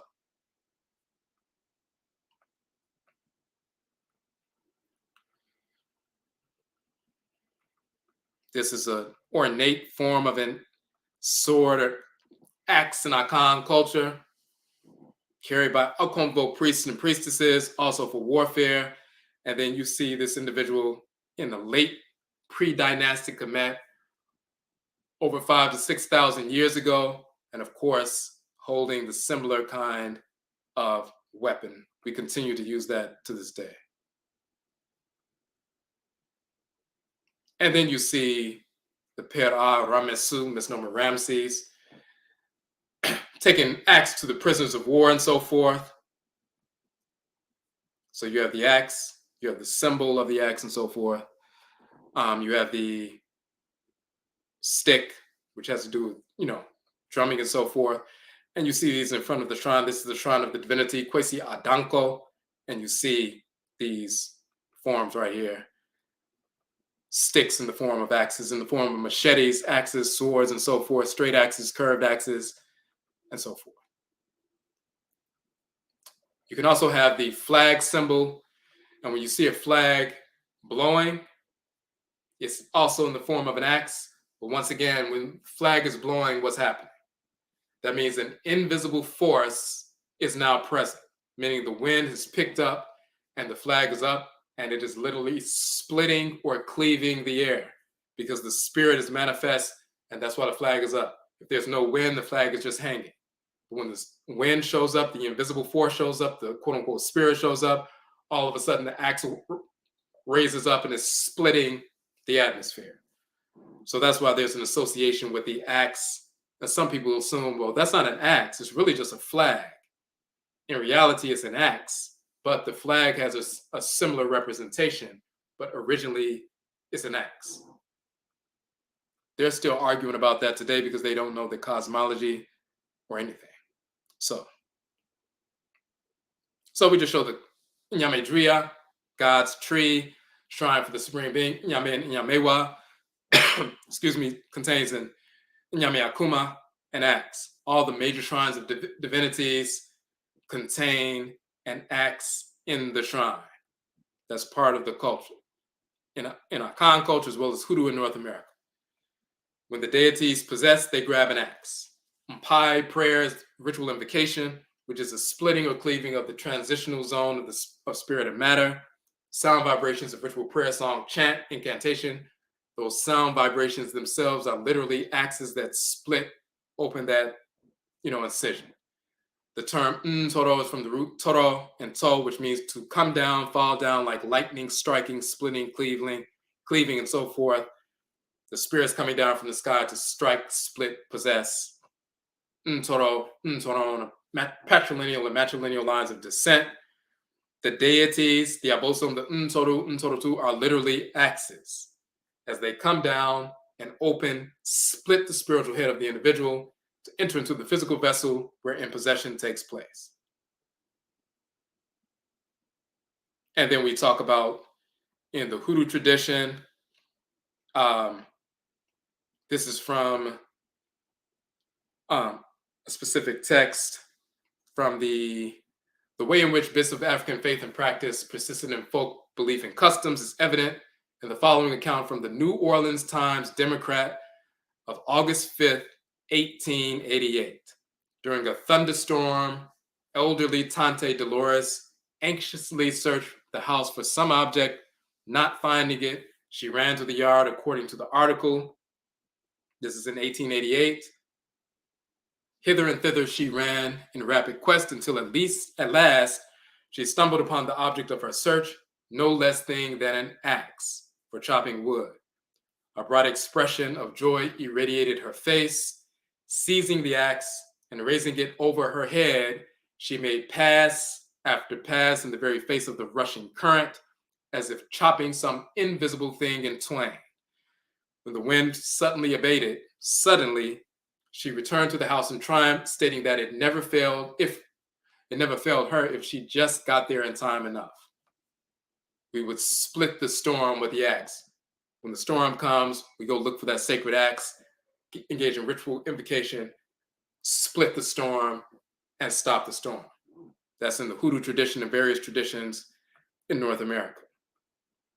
Another custom, similar custom among Mississippi Black folk was noted by Puckett. Foreign to European thought is the Southern Negro custom of going out into the yard and chopping up the ground with an axe when a storm threatens. This is supposed to cut the storm in two and so stop it. Others stick a spade in the ground to split the cloud or simply place an axe in the corner of the house. That spade in the ground, sticking it in the ground and placing an axe in the corner of the house, that is the Inyame Dria tree, stuck in the ground and so forth. The axe is inside of the vessel for the shrine of the, specific implements for the divinity. We continue to recreate the same kinds of shrines we had in Ivory Coast and Ghana and so forth. In those regions, we continued that when we were forced into North America as Akan people practicing the Hoodoo tradition, and we still utilize that axe in the Hoodoo tradition today. So,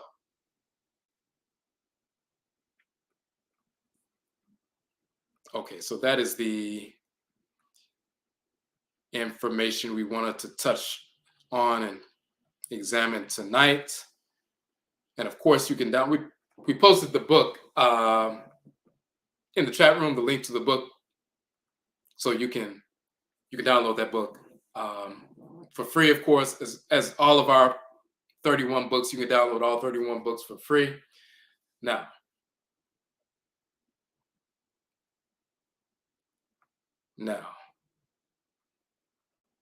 okay, so that's the information we wanted to cover. Now, we also want to say, we're going to go over to our page right quick.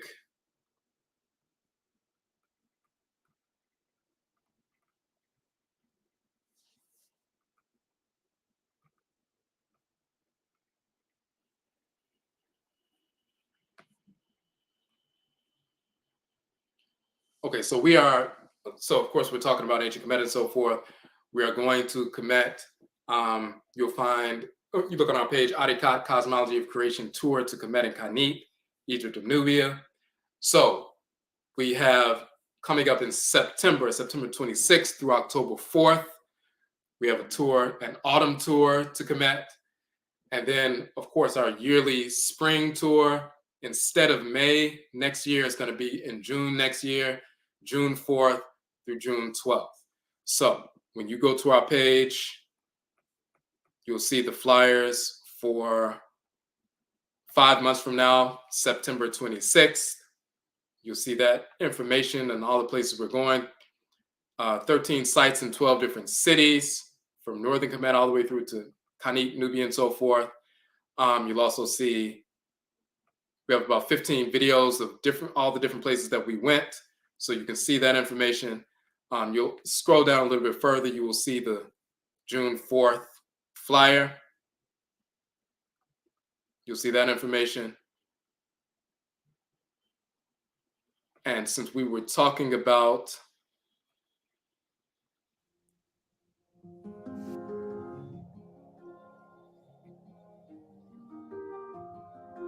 so this is just one of the videos. We went to ancient Khanit, Nubia. The Nubians still control most areas going to the islands and so forth. These are descendants of the original people who met those who stayed and so forth. Those are their ancestresses and ancestors. Some of us stayed in the region and some of us migrated to West Afuraka, Afuraitkaitnut, Africa. But these are the people who stayed. These are the real, quote unquote, Egyptians and Nubians. The Arabs are invaded.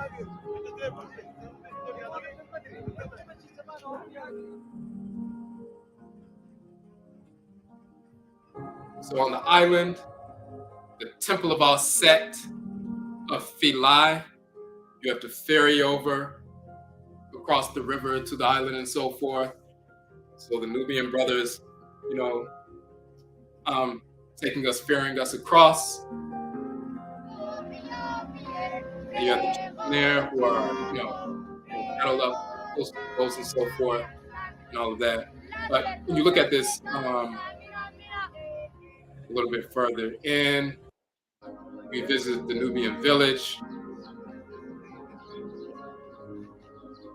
And one thing that we show is that they have crocodiles. They raise crocodiles in their homes until they get to a certain size, and then they release them into the water and so forth.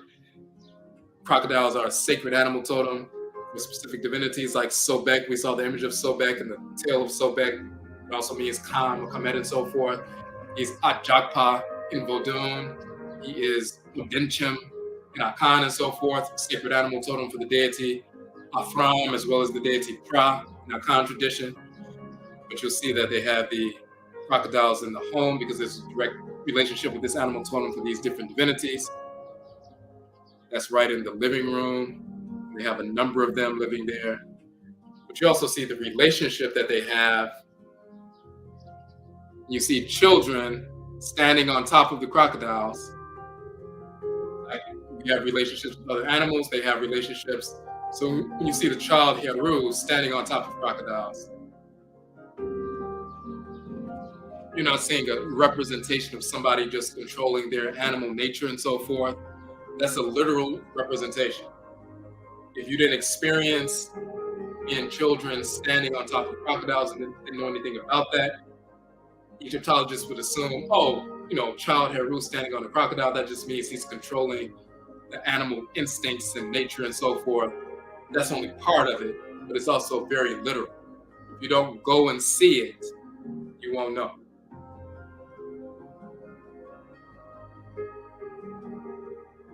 So that's just one of the videos, but we have, like 15 different videos. We have a few spaces available for the 50% discount. We did that for a previous trip, and we're doing the same thing here. A couple of spaces for September, a couple of spaces for next June. So instead of paying $3,000, which covers the entire trip, you pay $1,500. You'll see that for those who want to take advantage of that. Some of them have already been taken, so we have a couple left. If you want to take advantage of that and travel with us to Kemet either in September or June, and you want to take advantage of the 50% discount, you would pay either the entire $1,500 up front or half of it, and then you have to pay the other half within 2 weeks. Because we have to do it that way because there are only a couple of spaces, and some people are ready with the funds and they want to take the space. And if somebody says, I just want to make a down payment and pay a month later, we can't make somebody else wait because somebody wasn't ready and they were ready to grab the space. So we have a couple of spaces for the 50% discount for September as well as June. And then there's also, as we sent an email out about this, so if you're not on the email list, you can check this out. We'll send you that email. But what we're talking about in that particular email is there's PayPal has a financing option, PayPal credit. So for the $3,000 trip, you can finance it for like 24 months and pay like $149 a month for 24 months. So that way, you can spread those payments out like that. Or if you finance 1,500, you can pay like $71 a month for 24 months. That's a way for people to see they can actually go to Kemet. But we also have our regular payment plans. You can make a $300 deposit and then just pay monthly. You decide how much you want to pay monthly until you pay the entire thing off. It has to be paid off, a month before the trip. But so we have different options for that. So if you would like to go in June or September, we have spaces open. There are only a couple of spaces for the 50% discount. And we also sent out an email. If you're not on the list, send us your email, kwesiakan@gmail.com, or send us, a message on YouTube, because we also send out a constant contact email to our email list, talking about the if you can get 4 people to sign up for the trip and they pay in full, then your trip to Kemet is free. But we can only do that for a couple of people as well. That's something that came up a few weeks ago when somebody was asking us about that, if there was a possibility of that, and we went through it. We were like, we can do that for a couple of individuals. So if you find a couple of people, 2 couples or so, you find 4 people who are interested and they pay in full, then your trip to Kemet is free. That'll be going on for a short while until we get a couple of people who do that, and then we have to stop that because we're not going to have, we only have about 20 or so people who are going on the trip. We're not doing like 60 or 80 people. We deal with like 20 people to go on the trip. So once those spaces are full, those spaces are full. We have probably about 13 or either 11 or 13 spaces left for each trip. So once those spaces are full, they're full.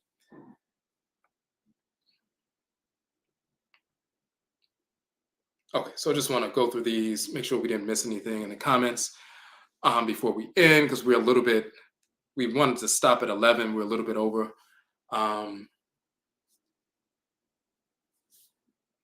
Okay.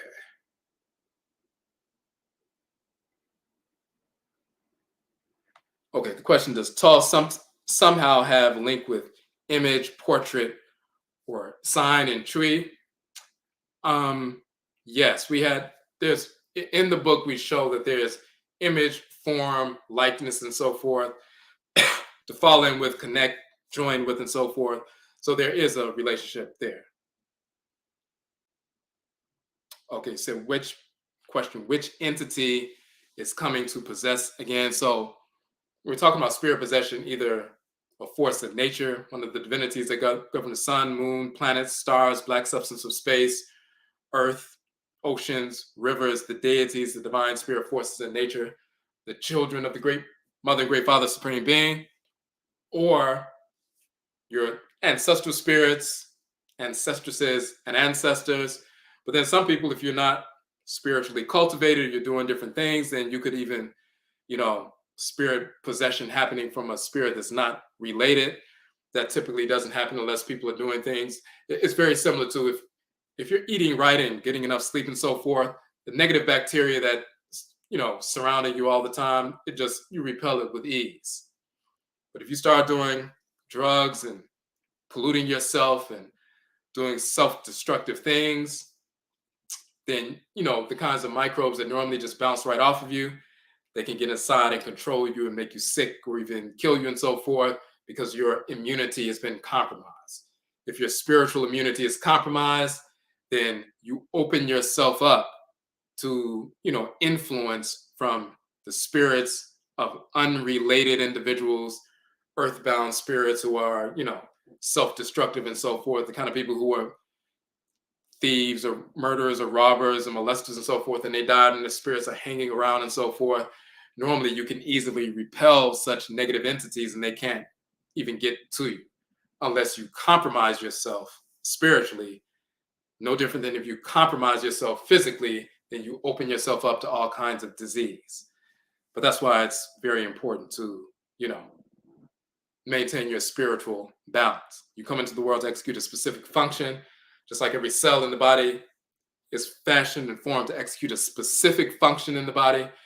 If it tries to go outside of that and just do whatever, it becomes cancerous and destructive and so forth. When we adhere to our function, our divine function, which is governed by the divinity that governs us and so forth, in connection with the supreme being, then we operate harmoniously. And then we have ancestral religious practices to get us back on track when we make legitimate mistakes. We can realign ourselves with divine order through ritual, invocation, and provocation and so forth.